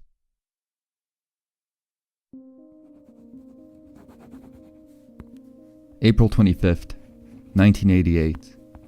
I have made inquiries about the paintings. I made inquiries about the artists behind those terrifying vistas in the hallways of the Rusalka, and my search has led me to many discomforting discoveries. In early April, my curiosity about the paintings had gotten the better of me. I have rarely spoken to the hotel personnel since I moved into the Rusalka, but the old man behind the check-in desk was more than happy to talk about the paintings. He knew the artist personally. Adam Barnowski was a Polish scientist who once worked at the Institute just like me. Barnowski was no different from the other researchers of the Institute. He wore a tortured expression on his face, he kept to himself, and he never indulged in any pleasantries with the hotel staff. Barnowski did, however, differ from his colleague in one peculiar way. He painted. When he wasn't wearing his lab coat, the stench of paint thinner and the remnants of acrylic color would linger on his clothes. When the receptionist first noticed the signs of artistry, he kept quiet. The scientist did seem to value his privacy after all, but when he spotted Barnowski taking one of the canvases to the hotel's trash compactor, he could not stay silent. The receptionist confronted Barnowski in the basement of the hotel. Much like me, the old man was able to spot the genius in Barnowski's paintings. Anyone with even the merest sense of art could sense that there was something special about the vistas. Yet when the clerk offered even the slightest amount of praise, Barnowski was confused. He had never shown his art to anyone. He had never considered his paintings anything other than a release of neurotic energy. The kind words of the receptionist took the scientist by surprise. The surprise was not unpleasant. The management of the Rusalka deemed paintings in the lobby to be unprofessional, but they had no strong opinions about art being displayed in the hallways. With Barnowski's consent, the receptionist hung up the art. There wasn't much that he could offer in terms of payment, but the receptionist's cousin brewed a fiery schnapps. Bernowski was happy to share a drink and talk about art. The two quickly became friends. My inquiries about the offer of the paintings made the old receptionist grow visibly animated. Within a couple of sentences, the man was taking me to his office to show me the photograph of the two. He even dusted off a bottle of his cousin's liquor and offered me a drink. I was happy to indulge, and I was even happier to speak to someone interested in the arts. Yet the photograph made conversation with the receptionist burdensome. Trapped in time, a much younger version of the gray-haired receptionist smiled back at me from the picture. Next to him, with an equally cheery grin, stood a chubby man with fading hair and a goatee. He seemed familiar. The old man was pleasant and intelligent and made for much better company than the vagrants or the black marketeer, but I couldn't focus on what he was saying. I was far too occupied with the question of where I had seen Bernowski before. I lost sleep that night, trying to recall every single trip to Poland I had ever taken, professional or otherwise. I was certain I did not meet Bernowski then. I thought back to the symposiums I had presented my old research at, of all the meetings of the greatest minds of the East, but still, no familiarity with the Polish painter presented itself. It wasn't until I went to work in the morning that it dawned on me. Minute 6:42 of the original X04-22 reel, Adam Bernowski appears among the sea of faces. His cheery grin is replaced with an expression of bottomless despair, and his clothes hang on his famished body like rags. But the moment I saw the figure through my safety goggles, I knew it was him. I knew that Adam Bernowski was trapped inside a real X04-22. After some consideration, I contacted Dr. Herkel. I was not meant to interest myself with the work of other members of the Institute, but Bernowski was directly connected to my area of study. At first, Dr. Herkel was reluctant to reveal any information about Bernowski, but eventually he relented to my logic. Adam Bernowski, he informed me, had been my predecessor. It took a lot of effort to stifle the rage at not being given this crucial piece of information, but soon enough I realized that Bernowski being trapped within the film reel was news to Dr. Herkel as well. My predecessor had simply disappeared. It wasn't the first time that a scientist simply disappeared from the Institute. After searches for Adam Bernowski brought any results, all that Herkel could do was hope that the scientist didn't defect to a foreign power. When I told Herkel that Bernowski was trapped inside of the film reel, he seemed almost relieved. The man was not dead, and he had not defected. This was good news. Dr. Herkel quickly inquired about the possibility of bringing the scientist back into the halls of the Institute. My knowledge of the technology has developed enough to a point where the rescue seemed to be on the fringes of possibility. With some sleepless effort over the past weeks, that possibility has hardened into a concrete hypothesis. Tomorrow, I will find out if that hypothesis holds. I fear failure. My tests have been rigorous, and I am confident I have achieved a grip on the forbidden knowledge, but the possibility of failure still steals stability away from my pen. What I fear considerably more, however, is what I will be confronted with if I succeed. The man on the film reel is not the smiling man on the photograph. It has been years since he disappeared. Even half an hour of the shaman's song is enough to make me uneasy. I cannot imagine what sort of torture Bernowski has undergone. April 26th, 1988. I will not indulge in the details of the technology used to perform the task, but Dr. Bernowski has been removed from the film reel. The man looks like he has been a prisoner of war, but his vital signs are stable. What seems to have deteriorated past the point of no return is his mental state.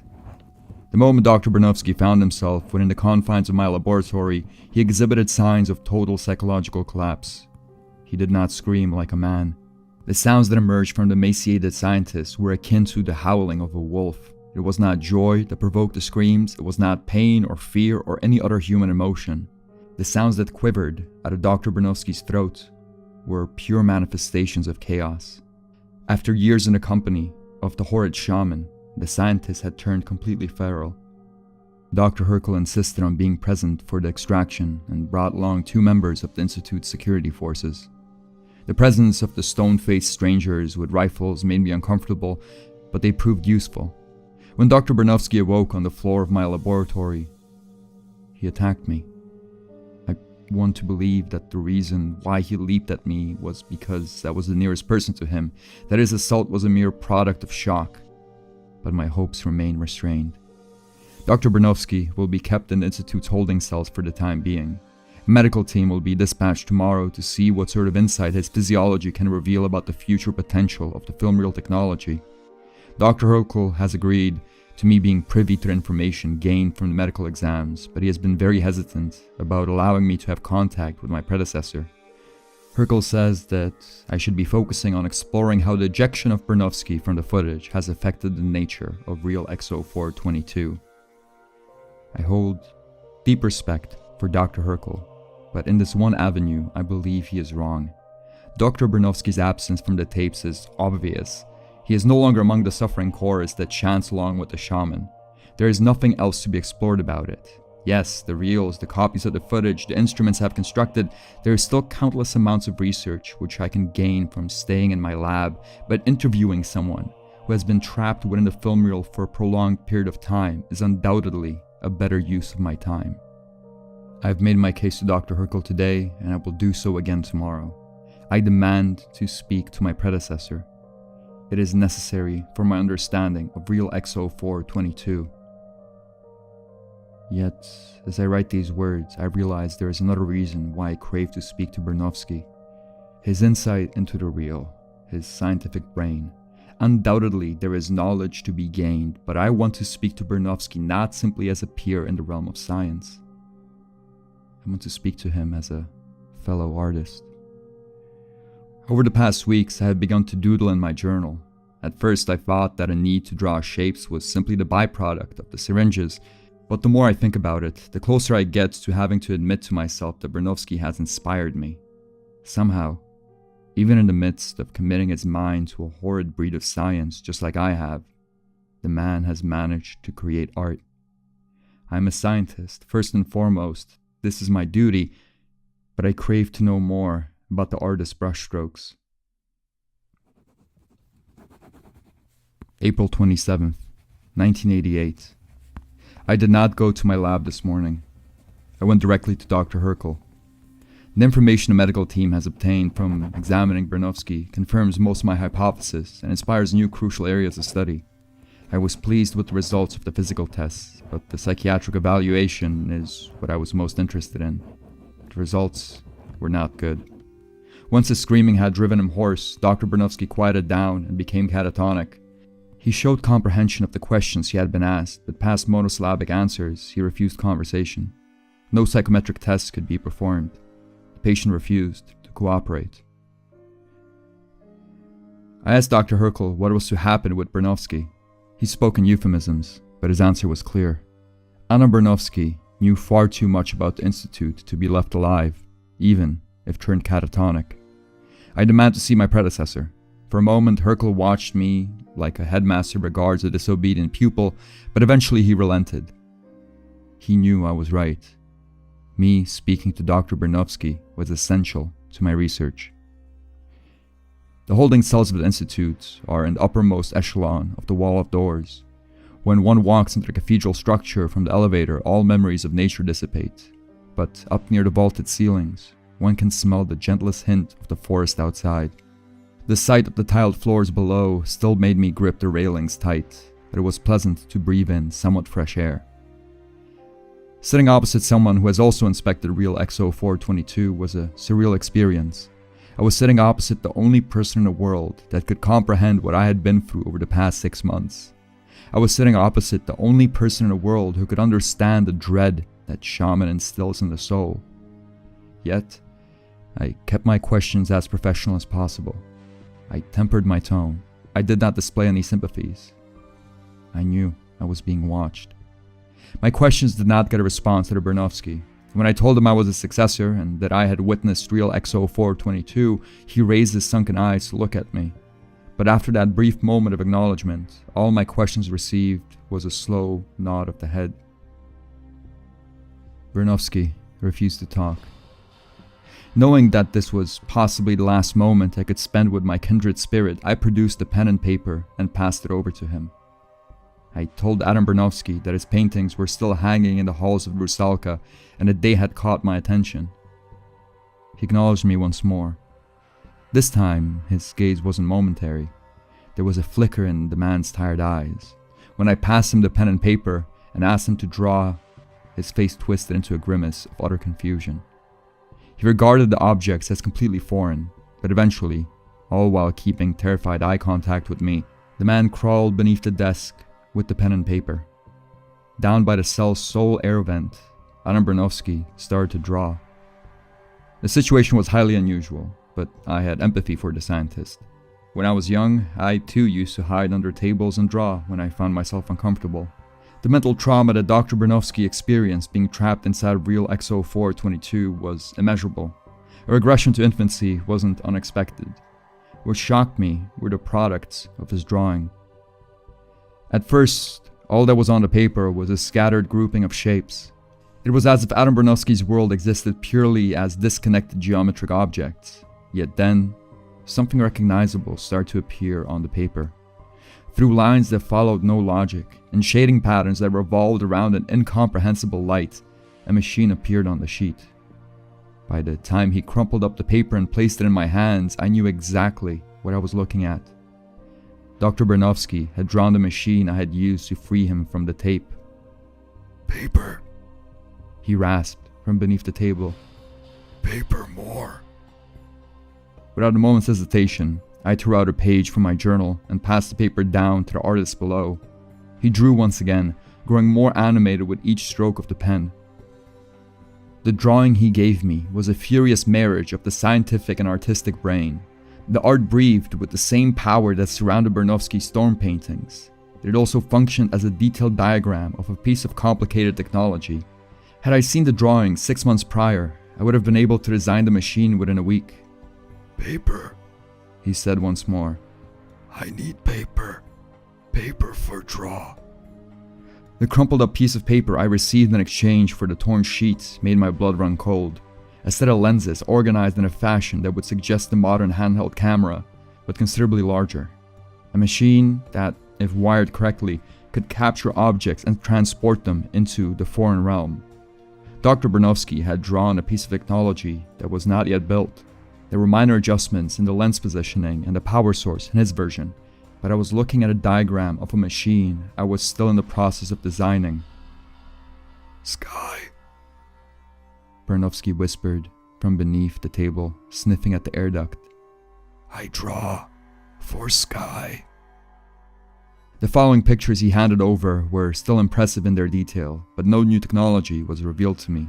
The safety goggles used to view the footage, the machine used to duplicate the film frames, the mechanisms used to transfer the film reel into different distribution methods. In one afternoon, Dr. Bernovsky had provided detailed diagrams of almost every machine in my laboratory. The drawings were dangerous in their specificity, but the potential for them accelerating my research was irresistible. No one from the Institute had interrupted my visit. I simply let the man draw. When the ink on the pen I had given Bernovsky ran out, I offered him another one, but he shook his head. "I draw more after rest," he said. "I draw more, but promise sky, promise freedom." With each drawing, the scientist had grown more coherent. His potential to my research, his ability to hasten the accumulation of knowledge that could save humanity, and on Bernovsky's utility is undeniable. His wish for freedom, however, will never be granted. When I exited Bernovsky's cell, Dr. Herkel was waiting for me. Upon revealing the diagrams, I was congratulated on my resourcefulness, but when I suggested Bernovsky's release, Dr. Herkel refused to even consider the request. I understood the dangers of releasing an unstable man possessing knowledge of real XO422. While Adam Bernovsky was still useful to my research, he was to believe that he would be given freedom. Once his usefulness ceased, I was to contact Dr. Herkel. When I came back to Rusalka this evening, I spent a long time walking through its halls and admiring Bernovsky's paintings. I know that the orders Herkel has given me are the only reasonable option. I know there is no place at the Institute for sentimentality. I know what is at stake. Yet I can't help but to feel pity for the artist. May 5th, 1988. Dr. Bernovsky's mental state has improved at an astonishing rate. Within a few days of art therapy, he has been able to construct stable sentences. By the end of the week, he was capable of conversation. The scientist's mind emerging from the murk has, however, impacted his artistic output. His drawings have shifted from diagrams of dark science machines towards scenes reminiscent of his paintings. The sketches are beautiful. The majestic stormy skies above the puny valleys inspire awe in the hearts, even if they are etched with an office pen. I have kept the drawings as a keepsake, but Dr. Herkel grows tired of them. Whenever I pay Dr. Bernovsky a visit, Dr. Herkel is always watching from behind the two-way mirror. For the past 3 days, Dr. Bernovsky has not produced any useful diagrams. With each wasted day, Dr. Herkel's questions about the usefulness of our prisoner grow more and more accusatory. I fear that soon he will insist on the man's removal. I fear that there is not much that I can do. As Dr. Bernovsky's mental capacity grew sharper, so did his questions about freedom.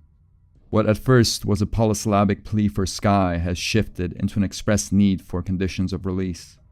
I have tried to stall as much as possible, to keep the promises of freedom vague enough to inspire hope. Yet as Dr. Bernovsky's mind recovered, his awareness of the Institute's rule came back as well.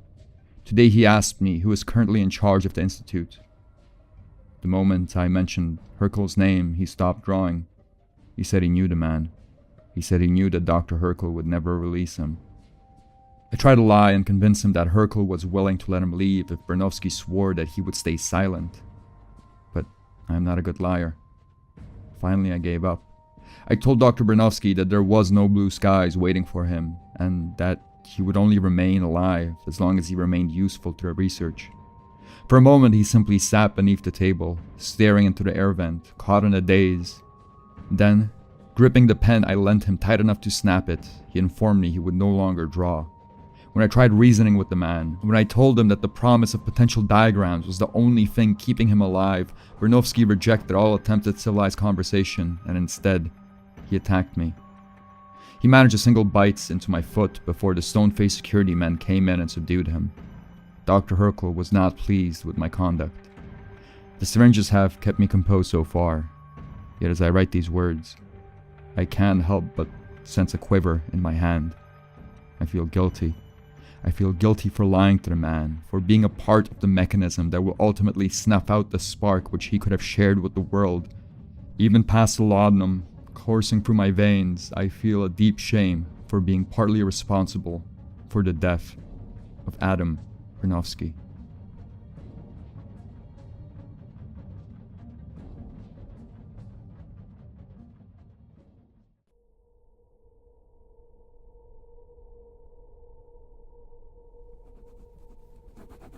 May 6th, 1988. When I first woke, I was certain that I was in the middle of an earthquake. Being prematurely brought out of sleep with the medicine still in my veins had all the makings of a seizure, but by the time I calmed my nervous limbs, I recognized the sound coming out of the abyss. It was the middle of the night, and someone was knocking on my door. Their fist had the ferocity of a jackhammer. Beyond the blinding lights of the hallway, I could see the scarred-up face of a Soviet soldier. The United People's Institute of Science did not require my attendance today, the man barked. Air ducts were being fumed for vermin, and all of the research staff was ordered to stay inside of the Rusalka until the situation was resolved. The soldier didn't wait for a response. He simply moved on to my neighbor's door and started pounding it. Past the hallway, I could hear the gruff voices of his comrades repeating the same message to my colleagues. My mind was still half asleep. The slow drip of calmness from a sudden day off overshadowed any absurdity of the institute being closed down. It wasn't until my head was rested on the pillow that the realization gripped me. The tenor of science being done at the institute was far too important to be halted for something as trivial as the cleaning of air vents. Something had gone wrong. The realization of foul play was quickly followed by the realization of my impotence. There was nothing that I could do. As terrifying as the prospect of something going wrong at the United People's Institute of Science was, the question was fully out of my purview. My responsibilities in the institute were wholly centered on real XO 422. I was not to get involved in any unrelated matters. First I tried going back to sleep. Then, I briefly considered an early dose of the syringe, but finally I settled down at my desk with some spare paper. To take my mind off of whatever was happening in the halls of the Institute, I drew. At first, my pencil only produced mechanical shapes to the tune of a nervous internal monologue, but soon enough, I found my body relaxing. My mind cleared. I started drawing faces on the shapes. For a moment, I completely forgot about Adam Bernofsky and the film reel and the Institute. My hands were too busy crafting cartoons on a page to let my mind stress about my predicament. It was the same feeling that the syringes provided, but without the nausea or vertigo. Everything was fine. For a moment, I fantasized about the life I could have had if I stayed away from the realm of science. The sharp morning light slowly dispelled those fantasies. Without the wail of the hotel's siren, I had lost track of time. The sun was up. Somewhere beyond the blocks of cement housing, the Institute stood. The anxiety quickly rushed back.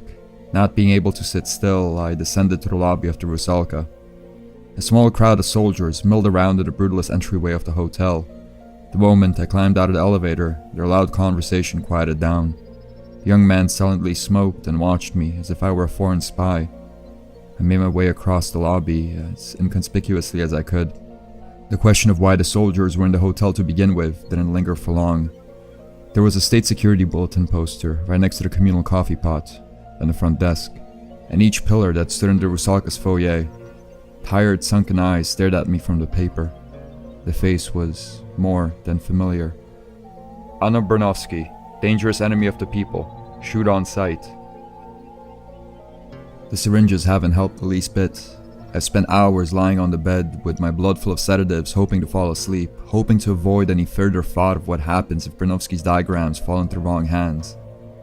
Yet my mind refuses to relax.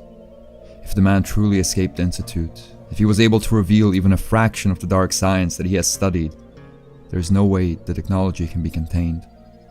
The terror of another nation, hell, even of the Soviets getting access to the dangerous properties of real XO422 are unthinkable. But my anguish is fortified by the realization that it is my fault. Dr. Herkel wanted to get rid of Bernofsky immediately. When I insisted on keeping the man alive, he relented, but day after day he gave me a chance to rectify my mistake. Yet I was sentimental, and I let the man live. I was sentimental, and now I am responsible for the carnage that is to come if Bernofsky is not captured.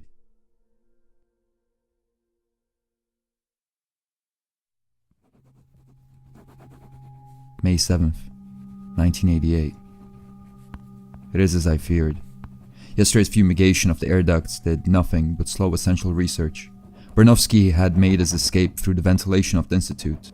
By the time the poison was pumped in, he was long gone. The man who possesses the knowledge to destroy humanity is unaccounted for, and I am to blame. The pen. It was the pen that I left with him that he used to unscrew the covers of the air duct. No one has confirmed it, and obviously I haven't directly asked, but deep in my heart I am certain I am to blame for Bernofsky's escape. I spent most of the workday inside of my lab, studying the diagrams that my predecessor had scratched out weeks prior.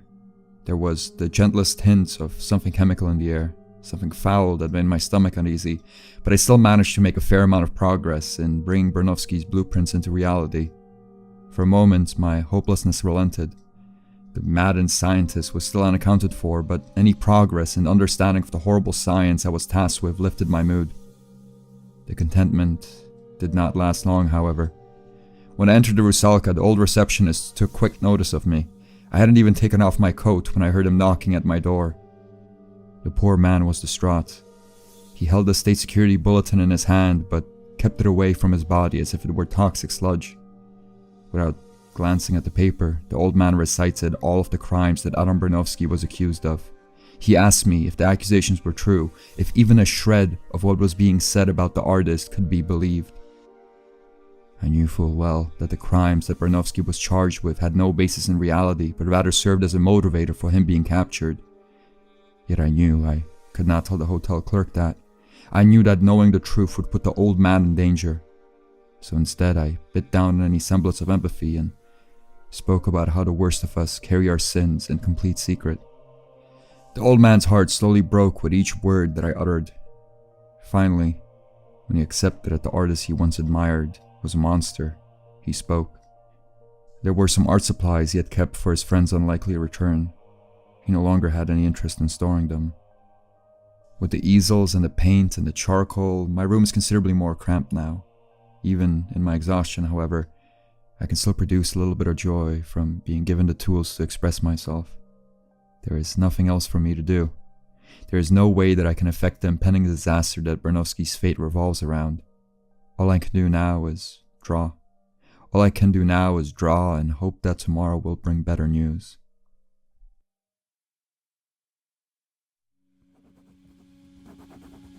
May 9th, 1988. Back in university, when the nights were long and the air felt thick, my colleagues would talk of the borders. There were stories, never truly confirmed, of men sneaking west through the cover of night. They made their way through the barbed wire fences, past the men with rifles and canine patrols. They crawled their way through the 2 kilometers that made up the physical manifestation of the Iron Curtain. Out in the darkness, on the western side of the dead earth, they would find a lit-up shack. Inside of it, they would find friendly faces. The soldiers spoke in German, or in English, or, if the defector couldn't speak neither, a translator would be provided. A Lucky Strike cigarette, a dark roast coffee. The defector would be welcomed into the free world in true style.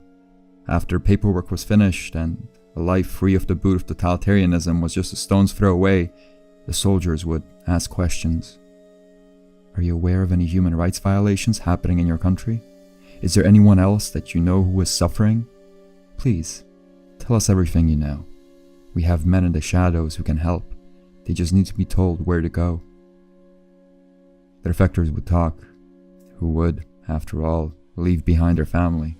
Who would force their friends to trudge through the same dead earth and dangers as they did? If others could be helped to escape, or better yet, if they could help topple the system, it would be a crime not to speak. The defectors told the soldiers everything that they knew, and the soldiers smiled. The soldiers smiled, and when the defectors finished speaking, they took out the handcuffs. I never believed in fake borders. They seemed needlessly cruel and expensive to upkeep. Thank God the Soviet Union is more cruel than I could imagine. Adam Bernowski has been caught on the border to China. He's back in Soviet custody. Thank God that the guerrillas the Border Patrol employs don't have the slightest insight about the world of science. Bernowski spoke at length about the nature of the research he has done at the United People's Institute of Science. He sketched diagrams of machines that could destroy modern man. He provided detailed instructions on how to bring the horrors of my lab to life. Yet the border guards were deaf to the horrid knowledge he was sharing. It was not their job to understand. Their job was to smile, write down what the defector said, and then snap on the handcuffs. Dr. Herkel managed to have all records of Adam Bernowski's capture destroyed. He has also managed to have Bernowski transported directly back into the Institute before the broken scientist would have a chance to speak to someone of actual authority. Adam Bernowski, however, has not been executed. The problem of an unreliable man possessing destructive knowledge could have easily been solved with a single bullet, but killing a man purely because of the sin of accepting a position within the Institute would break me. From my conversations with Dr. Herkel, I am pretty certain the idea of killing Bernowski repulsed him as well. He is just far too reserved to express it. I suggested an alternative. I am unsure whether this alternative is a better or worse fate than death, but I have to believe I did the right thing. Ever since his escape, I have been working on the machine. Based off of the diagrams that Bernowski drew for me while he was in the Institute's custody, I have created a photographic apparatus that can replicate the effects of real XO422. When Bernowski was captured at the border, the machine was not yet tested, but I knew that Herkel wouldn't leave space for another mistake. Adam Bernowski was destined for one of two fates. Either he was to be the first test subject of the forbidden technology I had unearthed, or he was to be shot dead in the holding cells of the Institute. I chose the former, hoping I was not consigning the man to a life worse than death. My plan existed purely within the realm of speculation prior to Bernowski's capture, yet when the opportunity came, I had to act quickly. The canvas and paints the elderly receptionist gave to me, a tranquil part of forest that surrounded the Institute, and the interlaced machine of lens and film I had designed. That was all I needed to make the holding cell for the scientist who could undo humanity. With little time to spare, I made a recording of the woods and the art supplies that would serve as Bernovsky's eternal dungeon. Once the footage had been processed, Bernovsky was taken to my lab, strapped down into the viewing chair and forced to watch the projection. His mind was dulled by tranquilizers given to him to prevent another escape, yet he seemed to be aware of what he was watching. He kept his eyes locked on the projection, unblinkingly accepting his fate. From behind my protective goggles, I could see the man's body shift in and out of reality in shimmers of bright static.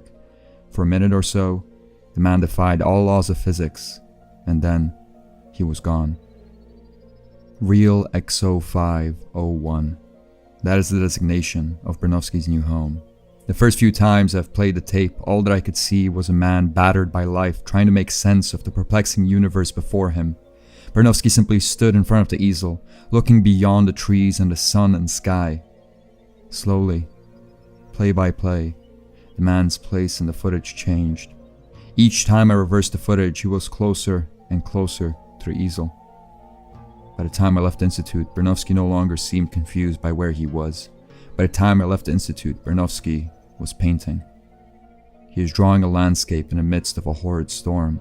Lightning and sleet cover the canvas in apocalyptic strength. His art inspires gut-wrenching fear in me, a certainty that something will go horribly wrong terribly soon, yet I hope, I pray, that Adam Bernovsky is happier inside of the tape of my creation than he was in the company of the shaman.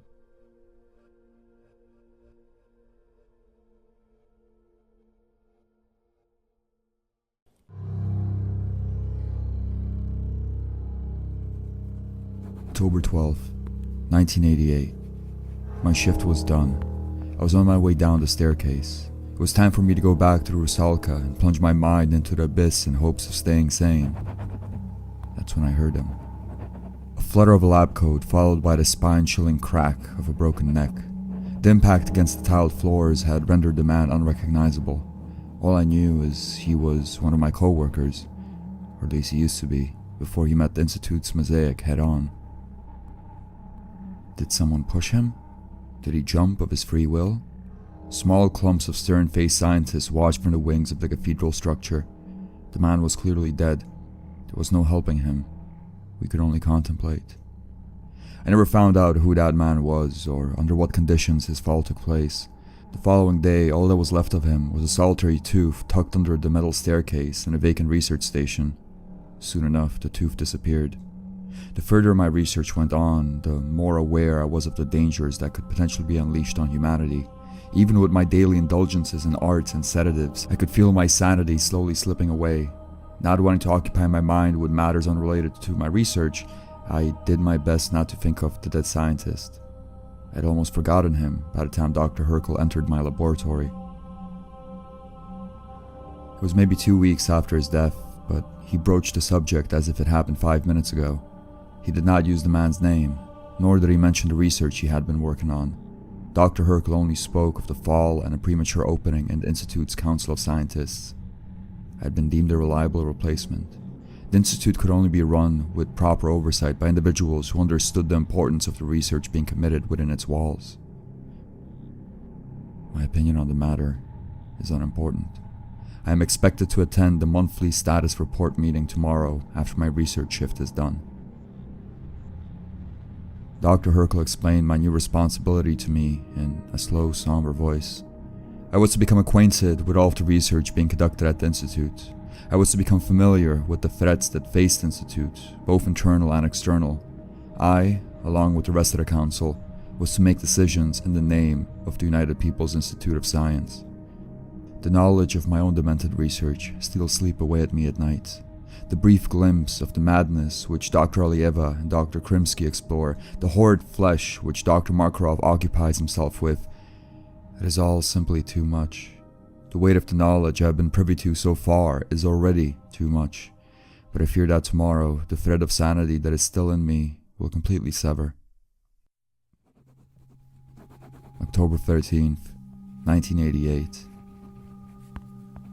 It is far too much. This is all far too much. No individual, No group of individuals should ever have to shoulder this much responsibility. Tonight I sat in a room of people approaching their breaking point. There's far too few of us to make these decisions, to guard these secrets. Yet I know the room must remain small. With each person who is tasked with this demented knowledge, we drive humanity to the brink of disaster. A single resolve shaken, a lone folder of research lost. If any of the work being done in the Institute falls into the wrong hands, then all that is good in the world will be undone. I dare not write of the nightmarish things I have heard tonight. I do so in the name of safety. There can be no record of the things that were said in that room. But I also stay silent for my own sake. I cannot allow myself to think of the terror further. I have taken my medicine. I have fed from the bottle. Now all that is left for me is to lose my sense of self through art. I have to get a grip. The hotel sirens await me soon. December 13th, 1988. The council is starting to fracture. Countless dangers face us, both in the form of dangerous discoveries and from the ever more demanding political forces, but nothing scares me as much as the tensions within the other members of the council. There are enemies everywhere, yet we fight amongst ourselves.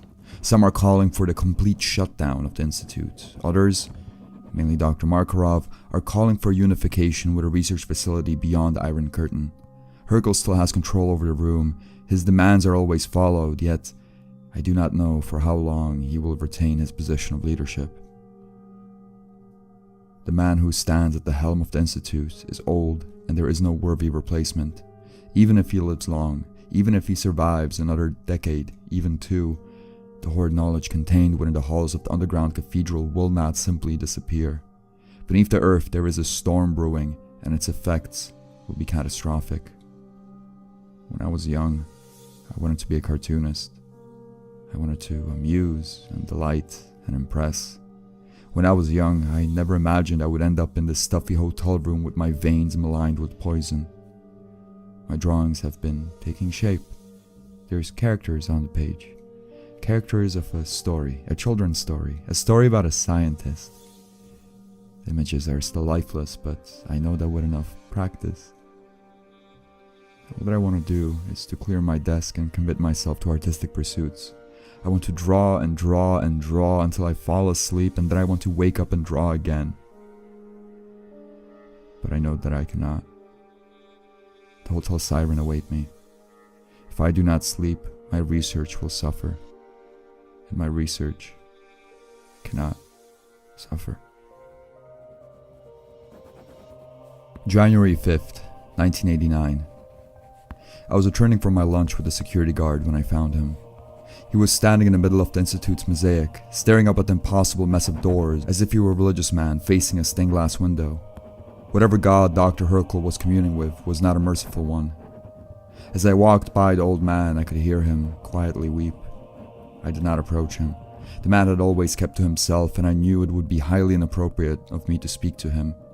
I elected to walk towards my research station and mind my own business, yet just as I reached the stairs that would take me to my laboratory, Dr. Hercule spoke my name. It was a quiet whisper, barely perceptible, as if he didn't really want me to hear him. But I heard him. The man was haunted. He needed someone to speak to. I offered him an ear, and my heart still regrets it. From what I gathered in the council meetings, Dr. Hercule's research revolved around the afterlife. He never spoke of any progress when the scientists gathered because there was no progress to report upon. He knew. There was no technology to master or ailments to prepare medicine for. Dr. Hercule knew what happens after one dies. The information still had to be contained. Widespread confident knowledge of the afterlife would still uproot most facets of society. Yet there was no urgency to Dr. Hercule's research, which freed him up for administrative duties. Dr. Hercule never spoke of the specifics of the afterlife during the meetings. The room was already crowded with horrors that would chip away at the psyche. There was no need for us to know the tortures of death. During those meetings, when he was calm and composed and leading, he spared us of the knowledge. That afternoon, as I met him in the halls of the Institute, he showed no mercy. He spoke of darkness and helplessness and a song, a single song that repeated over and over for all eternity. Its drums angry, its chorus insistent. Dr. Hercule spoke of a song with a single message. Movement. The song would demand movement from the lost souls absent of all feeling or limbs. The song would drag on further than the human mind could ever comprehend. An eternity of darkness and drums and demands to dance. Dr. Hercule said he would be hearing that music soon.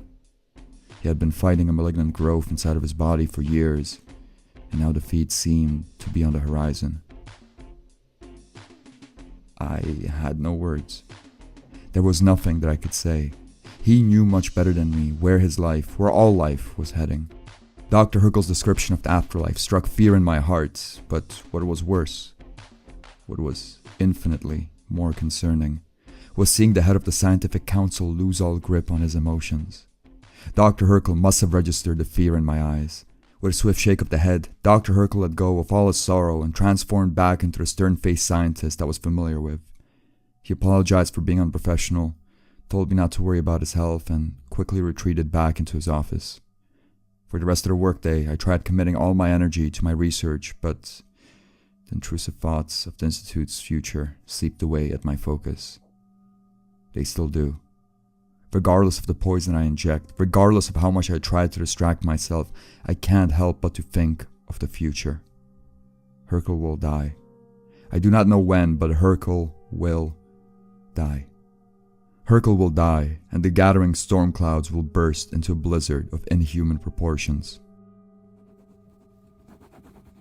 February 13th, 1989. Markarov has been growing more unruly with each meeting, but tonight it feels like a line has been crossed. Midway through Dr. Aliev's report on those horrid parasites that she studies, Markarov stood up and launched into a diatribe against the Institute's rules. The United People's Institute of Science, he claimed, could no longer function under the protection of the USSR. The Soviet High Command under Gorbachev had grown weak and paranoid. It was just a matter of time until some overzealous bureaucrat would come snooping through the Institute. Markarov insisted that the only way the Institute could continue to function, the only way that its horrid knowledge could be contained, was to join forces with a research facility beyond the Soviet territories. He had been in contact with a scientist, a certain Dr. Green, who was in the process of studying the same organism that Markarov's research concerned. If the two halves of the foreign flesh were to be combined, if the Institute was to accept aid from the West, then the result of the union would guarantee a solution to all of our problems. Markarov promised a source of powerful knowledge that could destroy any threat to the Institute before it even arose. He spoke of a research facility that would become incomprehensible in its capacity for science. Dr. Hercule rejected his proposal without the slightest hint of hesitation. I had never seen the old man turn to anger, yet tonight I have witnessed an untapped rage. Dr. Hercule was furious that Markarov would dare disclose information about his research to anyone, let alone a scientist from the West. Under the threat of violence, Dr. Hercule ordered Markarov to cease all communication with Dr. Green and to never broach the question of cooperation with the West ever again. We were to remain insulated from the outside world. The Institute's knowledge was to never leave the long halls of the cathedral structure. The show of force forced Markarov to back down, but once Dr. Hercule sat down, once the rage had left the old man's eyes, his exhaustion was undeniable. As Dr. Alieva continued with her reports on the unearthly parasites she was studying, I couldn't focus. All I could hear were the short, labored breaths coming from the dying man at the head of the table. It's too much. It's far too much. March 14th, 1989. The show would be about a scientist. He would work in a secret laboratory and partake in important research, but we would never show the audience what is happening inside of the lab. No, research does not delight or amuse. The research that the scientist would commit his life to would not belong in a cartoon. No, there would be no research in the show. Instead, we would follow the scientist as he did things normal people do. He would go get haircuts and go to the supermarket and walk in a park and have fun. He would meet other people and they would be nice to him and they would laugh. The other people would have problems, complicated problems that required a sharp mind to solve. The scientist would help. He would invent and calculate and hypothesize, and he would help. Everyone would hug him and tell him what a great scientist he is and how the world is a better place because of him. He would make friends and be happy and have a life. And we would never see the research he worked on. The research would be the most important thing. Without the research, all of his friends, all of the strangers in the supermarket, all of humanity, they would all perish. Without his research, the world would collapse. But the audience would never know anything about his research. No. A cartoon is meant to be fun. A cartoon is meant to make you smile.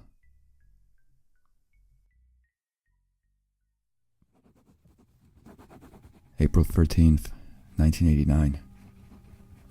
I've been seeing him in the Grand Hall of the Institute at least once a week. He stands in the center of the mosaic, looking up at the metal scaffolding of the Institute, humming. At first, whenever he would notice me, he would retreat back to his office, yet as the weeks went on, he gave up trying to hide his state. He just stood there and hummed to himself. I did my best not to listen to the melody. I did my best not to think about it. The thoughts of Dr. Herkel's ill health have plagued me with increasing consistency, but tonight, during the meeting of the council, they have reached a new fevered pitch. He arrived at the meeting with bandages wrapped around the right side of his head. Surgeons at the nearby clinic attempted to remove the growth that was shortening his lifespan. They did not succeed. Dr. Herkel is blind in one eye, and each day he grows more frail. Each meeting, Markov's tone turns more rebellious than before. When asked whether he cut off contact with his Dr. Green across the sea, Markov claimed that he did, but his tone, his composure, they would suggest otherwise. I cannot allow myself to worry about these things. I have to focus on my research. I have to. April 13th, 1989. Exterior, park, day. A young boy stands by the side of the pavement. He looks up into a nearby tree. His eyes are void of hope. He is sad. Suddenly, the boy turns. He sees someone coming down the street. Mr. Professor, please come and help me. Get out of my way, child. I have research to attend to. How can I help you, friend? My cat, Donnie, is stuck inside of a tree. Will you please help me put him out of his misery? Will you please help me rescue him? I do not have time for this nonsense. There is science to be done in my lab. Humanity will perish if I do not defend it. Are the firemen not available to help? The firemen are busy putting out the burning inferno at the hotel. There are flames everywhere, hundreds dead. The city will never recover. The Rusalka is burning, but it must burn. No, the firemen are busy. I do not have time for neither you nor your worthless feline. If I do not return to the lab at once, if I do not commit my mind to the burning shackles of forbidden knowledge, humanity will crumble. You do not comprehend. No one can ever truly comprehend the horrors that I witness each day. Maybe I can invent a ladder from this pile of gardening equipment.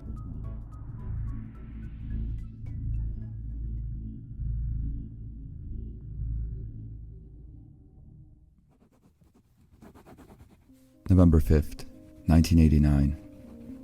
I have started to avoid this journal. They say that self-reflection is good for the soul, but each time I try to make sense of my day, each time that I try to reflect on where my life ended up, I find myself in more despair than I can control. My body and my mind are a husk of what they once were. The veins in my arms are bloated and streaked with darkness. I find myself seized by severe attacks of panic and incomprehensible sorrow on a daily basis. I am no longer the optimistic young scientist who arrived in this provincial town 2 years ago. I am a shell of a man, longing for peace I know will never come. Bernowski's paintings have long disappeared from the halls of the Rusalka. The cramped halls of the hotel are completely barren, and I no longer find any joy or inspiration walking through them. A couple of times I have attempted to speak to the elderly hotel clerk, to ask him whether he would be interested in displaying any of my drawings, yet the man refuses to speak to me. The crimes that Bernovsky was accused of, albeit invented, are far too severe for the hotel employee to trust another member of the institute. Instead of being displayed for the world to see, my art litters every corner of my room. Sometimes I have nightmares about a single spark turning my entire room into an all-consuming inferno. Sometimes I wake up and I don't consider those dreams nightmares. Dr. Herkel's health has steadily declined over the months. As a result of the surgery, the old man has lost an eye, and judging by the way he grips the table whenever he enters the council meetings, I surmise he is blind in the other one. His speech drags. He often forgets what he is speaking about.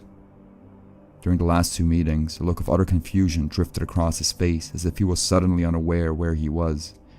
It is clear that Dr. Herkel is not long for this world. I fear what will happen next. I dread how the Institute will function once the man who has kept some semblance of control disappears. The world outside of the United People's Institute of Science also seems to be shifting.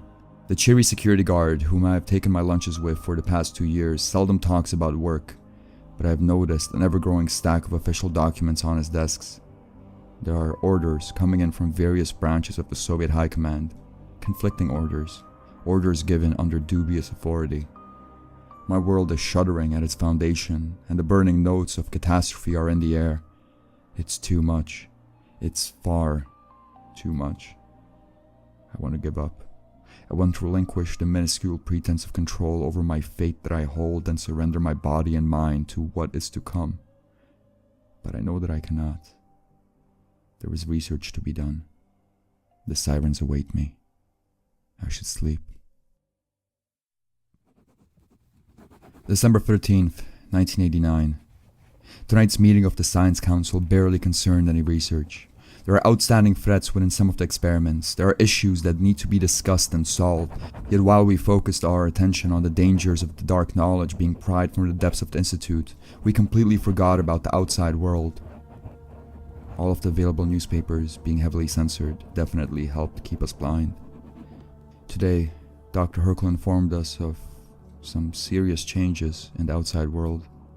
The Berlin Wall has been torn down more than a month ago. Poland, Hungary, even my native Czechoslovakia are in the process of restoring their democracies. The Soviets are losing control at a rate that would suggest a complete collapse in the near future. No one knew what to do with this information. I have spent the past 2 years solving an incomprehensible puzzle of physics, but the possibility of freedom, of the Soviet stranglehold slipping from my country, it never occurred to me. For a moment I felt joy. For a moment I thought of how the people back home must have celebrated the fall of tyranny, but soon enough, the reality set in. The Soviet Union might be in the process of a collapse, but what is to happen to United People's Institute of Science? Someone quietly asked a question to that effect. I do not recall who. All I recall is Dr. Hergel's response to the question. He opened his mouth as if to speak, yet no words left his lips. He moved around his jaw as if he were chewing through particularly rough meat, and then, with no warning, he collapsed on the floor. Dr. Alieva and Dr. Novak were quick to provide aid. The old man was breathing, but he had lost consciousness. The scientists around the room started to mill around. The question of contacting the clinic was raised, but then, with a slam of the fist against the table, Markarov spoke. The man expressed himself with the fervor of a doomsday preacher. The council no longer had a choice. The Soviets would collapse, and the research being done within the Institute would leak out into the world. Or, worse, the Soviets would plunder the Institute for knowledge to prevent their downfall. Either way, the forbidden knowledge held in the depths of the Institute needed to be contained. He had a solution. All Markarov required was that no one get in his way.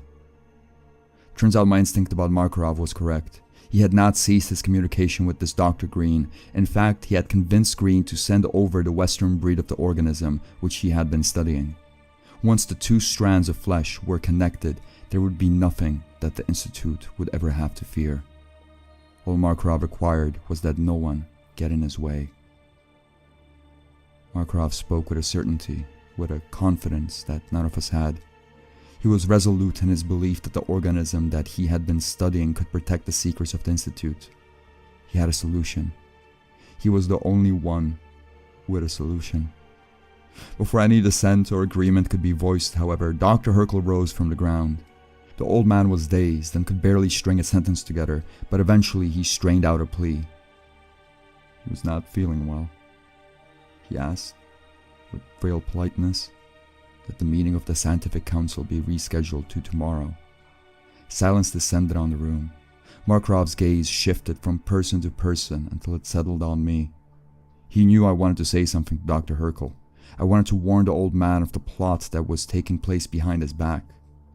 Markarov's eyes suggested that if I was to indeed speak, I would be met with great misfortune. Dr. Herkel seemed barely lucid.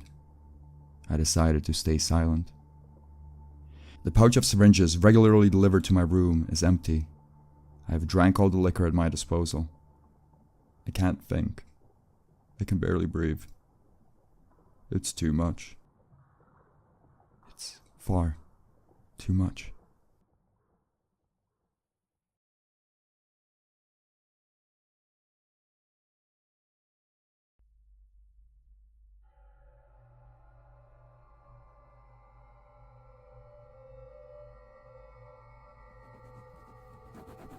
December 13th to December 15th, 1989. I was drunk and under the influence of heavy sedatives. For a couple of hazy seconds, I was blissfully unaware of my situation. There was no research, there was no institute, there was no impending danger. Yet, as my blurry vision sharpened under the harsh light of the bedside lamp, my throat seized up with fear. Konstantin Markarov was standing above my bed. There was a pistol in his hands.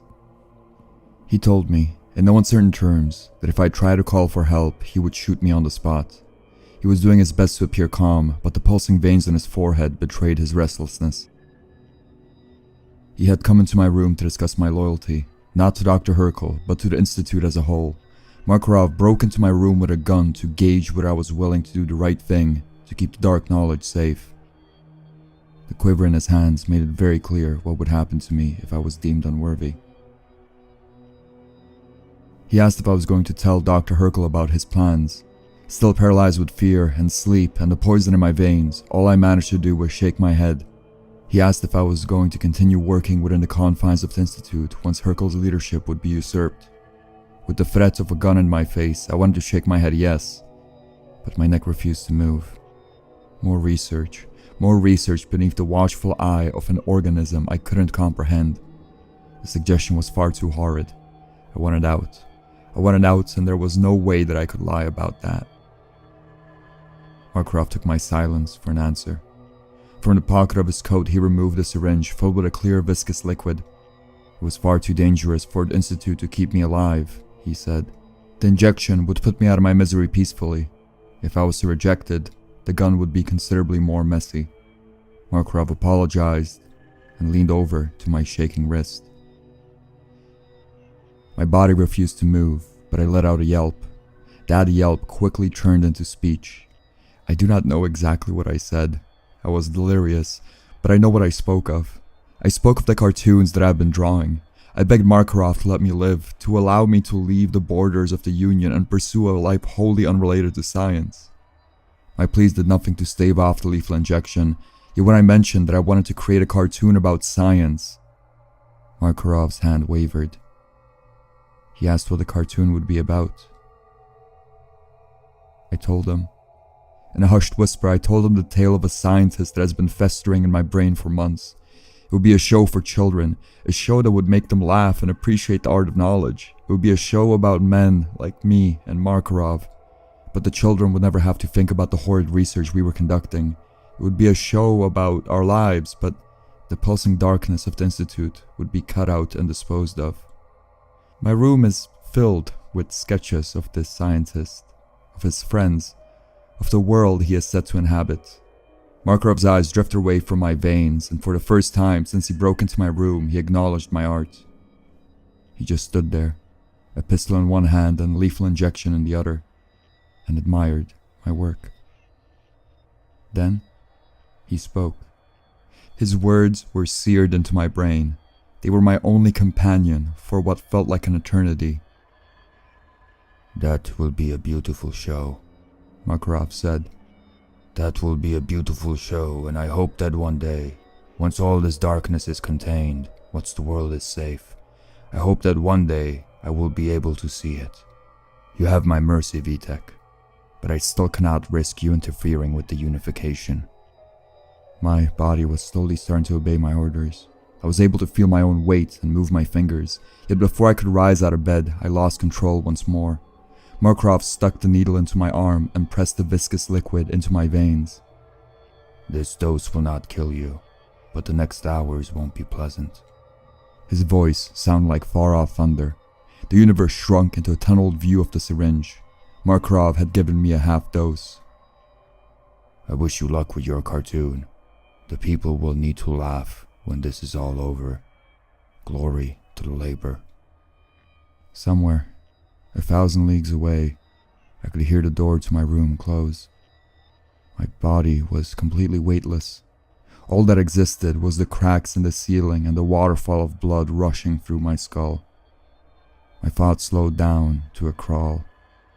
Occasionally, I felt the sensation of movement, as if my limbs were grasping and stomping for something real, but all the sensations of my body were impossibly distant.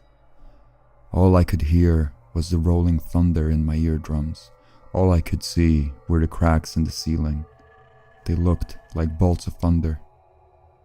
Through the thick mental fog, I found myself thinking about Adam Bernovsky. The hotel siren sounded as if it had been muffled under a pillow, but the sound tugged at my senses. As the low notes strained on and on, I was dragged from the ether into my body. For a brief moment, the ceiling of my hotel room sharpened into reality, but then a terrible wave of exhaustion misted the world once more. To the quiet shuffling of feet in the hallway, I lost consciousness. I drifted in and out of sleep for the rest of the day. With my neck completely paralyzed, time passed through blinks. The ceiling of my room slowly brightened, and then, under the hum of an outside snowstorm, grew dark once more.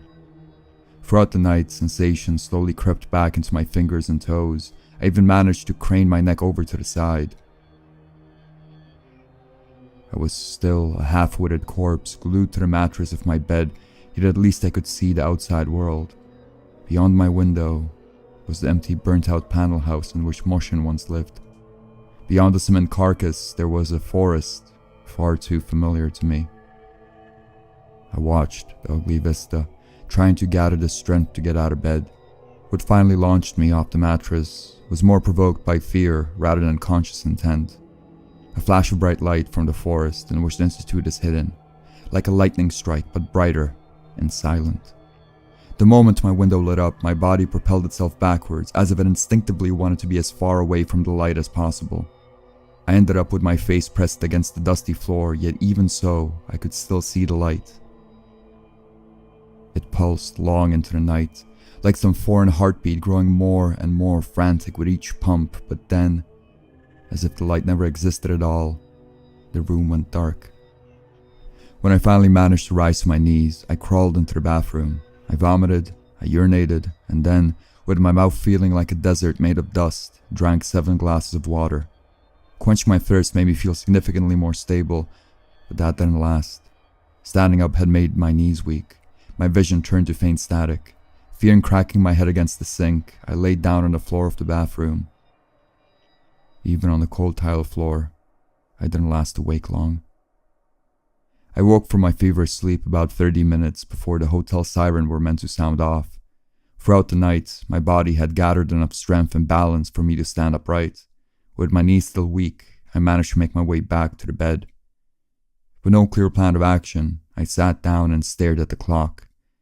I thought that after the morning call of the Rusalka, I would be able to crawl my way down to the lobby and figure out what had happened the night prior. Yet as I watched the hands of the clock distance themselves from the usual wake-up call, I realized there would be no siren. The hotel was deathly quiet. Outside, the sun was already crawling onto the sky, but the usual groaning of the elevator and shuffling in the hallway was absent. I was anxious to leave the safety of my room, especially since I had no idea what to expect outside, but eventually my stomach demanded me to go get some form of nutrition. 30 minutes after my usual wake-up call, I made my way down to the cafeteria. There were no familiar scientists in the lobby. Aside from a hotel clerk that I had never seen before, I was the only living soul in the brutalist entryway. I had hoped I would meet someone in the cafeteria who could illuminate the situation with Institute, but the eatery was just as empty as the lobby. There were no visitors, yet the unseen staff had laid its usual set of bland-looking food. Starving, I chewed through 4 egg sandwiches and retreated back to my room. Most of my morning was spent pacing around trying to figure out what to do. Markov had spared my life, but he also did so under the promise that I would never return to the Institute. Walking through that forest to investigate what had happened at the research facility seemed like suicide, and past my wrecked body, I felt a need for self-preservation. Spending the whole day in the confines of my room, however, also felt dangerous. In a need to clear my head and breathe air that doesn't smell like my sweat, I ventured out of the Rusalka. It was an unseasonably warm day. The temperature was still a couple of points below freezing, but the sun was bright in the sky. The street vendors that I used to walk by back in my vagrant drinking days would usually regard me with utter disdain, but this morning, from behind their thick fur coats, I could see the hints of what seemed like smiles. It took me a long time to realize that the army was gone. I visited 3 news kiosks until I found a newspaper that was in a language that I could read, but the search was completely pointless. "Lowest milk prices in decade thanks to comrades in Belgrade," was the weekly front page news. No mentions of troop movements, no mention of science facilities. I wasn't counting on detailed information, but I had hoped the journalists would manage to have snuck in at least a hint of what was happening past the censors. They didn't. It was a relatively warm day for the harsh climate I was used to, but the longer I spent on the street, the more I felt a shiver enter my limbs and jaw. I wasn't cold. My body was just shaking through some sort of nebulous discomfort. Making my way back through Rusalka, I started to realize how long it had been since I had last indulged in the syringes that Dr. Herkel used to send over to my hotel room. Before the true horror of withdrawal could dawn upon me, however, I bumped into 2 familiar faces. 2 men dressed in messy patchworks of improvised coats, one with an eye patch fashioned out of a bandage in a plastic bag and the other with a missing hand. They yelled at me, addressing me as Science Man. I recognized the bottle they were drinking from before I recognized my old drinking acquaintances. I gave the vagrants some money, and in exchange, they let me drink from their bottle. The liquor didn't calm the soreness in my arms, but it eased my mind somewhat. Talking to the vagrants also bettered my state. It felt good to speak with people who knew me. We had drunk together before, we had sung songs around the fire. These men were the closest thing I had to friends in the past 2 years. As we emptied the bottle, the 2 vagrants told me of the army's departure. Shortly after sunrise the day prior, all the troops had packed up their tents and left the city in a caravan of trucks and tanks. Obviously, the public was not entitled to explanations of the movement of the military, but there were whispers around the fire that the soldiers were leaving to quell a revolt somewhere up north. The vagrants weren't content on discussing politics at length, however. Soon enough, they started inquiring about me. Where had I been for the past year? Why had I not come to drink with them? Had I seen the blue-eyed old man who used to drink with us? He had disappeared. It is with the last question that I excuse myself from the conversation. The memory of the poor man's fate tore away at any camaraderie from the drinking. What good were friends in a world in which the foreign flesh that consumed the old man's body could exist? The shiver in my limbs strengthened. I started to feel nauseous. As I excused myself, the vagrants insisted I join them in their drinking circle in the near future. I did not accept their offer. Whatever poison Markov injected into me has run its course, but the paralysis and exhaustion have been replaced with a horrible craving. There were no syringes delivered to my room when I returned, and I feared there never will again. I am certain that the man who provided me with my medicine over the past year is dead. Withdrawal is unavoidable. I cannot draw. I can barely write. All I can do is sleep. All I can do is sleep and hope that the thoughts of the Institute will leave me.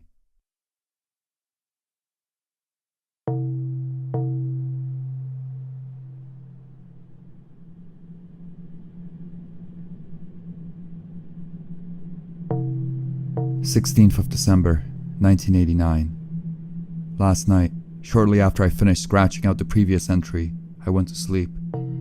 I spent most of the night drifting between discomforting dreams and fevered consciousness. When I closed my eyes, I was back in the Institute, climbing the stairs up to my lab through an impossible incline. In the moments that I woke, I found myself covered in sweat, yearning for something to quell the burning in my veins.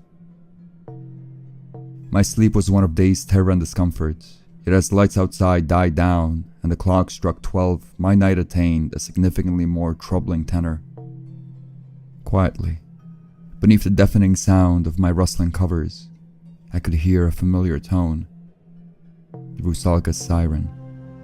Soon enough, I heard a unified shuffling of feet in the halls. The elevator groaned and coughed as groups of scientists were transported down to the lobby. The People's Institute of Science was still operating, just under different hours. The sleep had not helped my composure.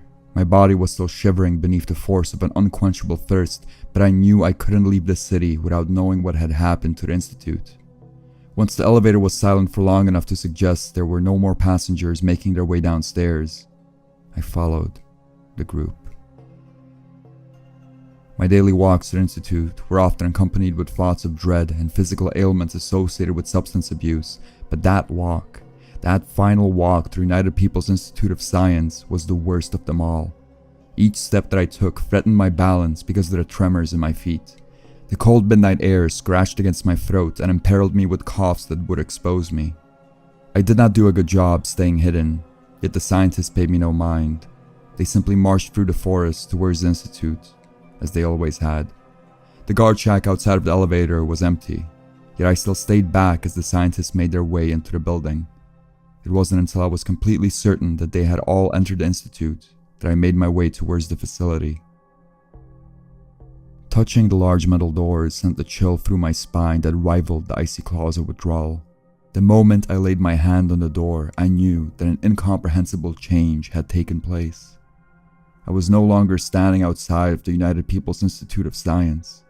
I was standing in front of a building that had wholly transformed at its core. I was standing at the entrance to something insane. Yet I still opened that door. I still walked into that elevator.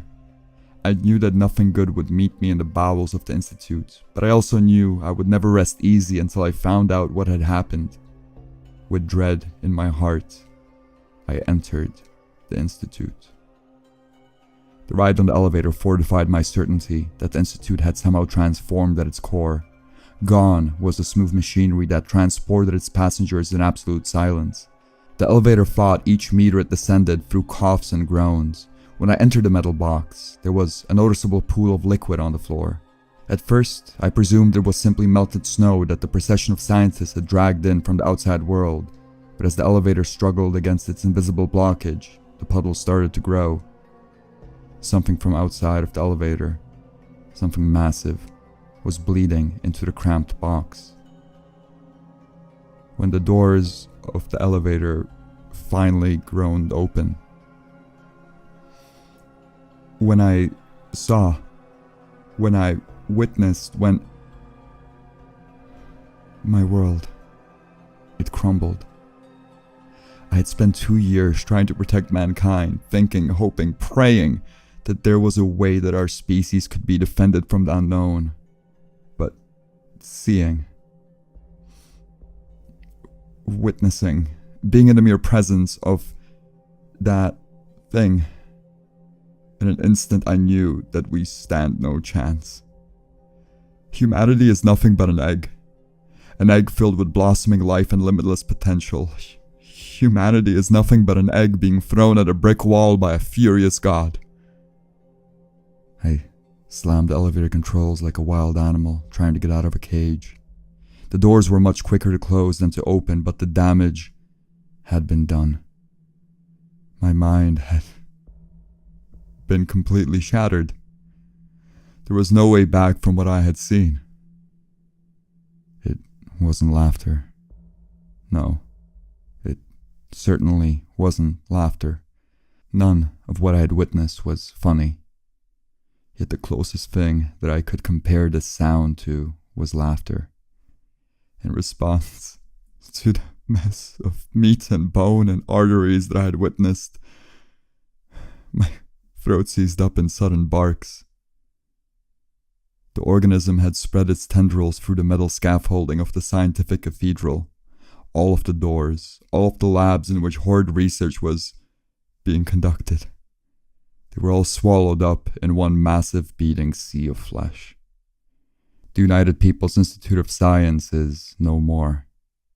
All that exists now is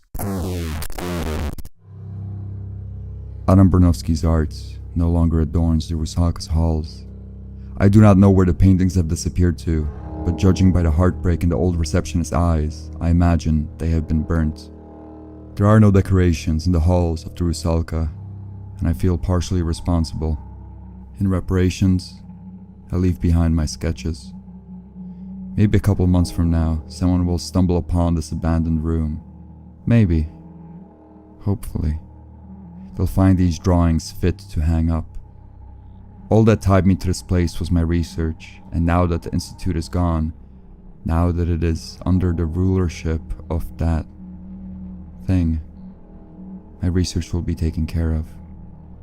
I have given the Institute far more than just 2 years of my life.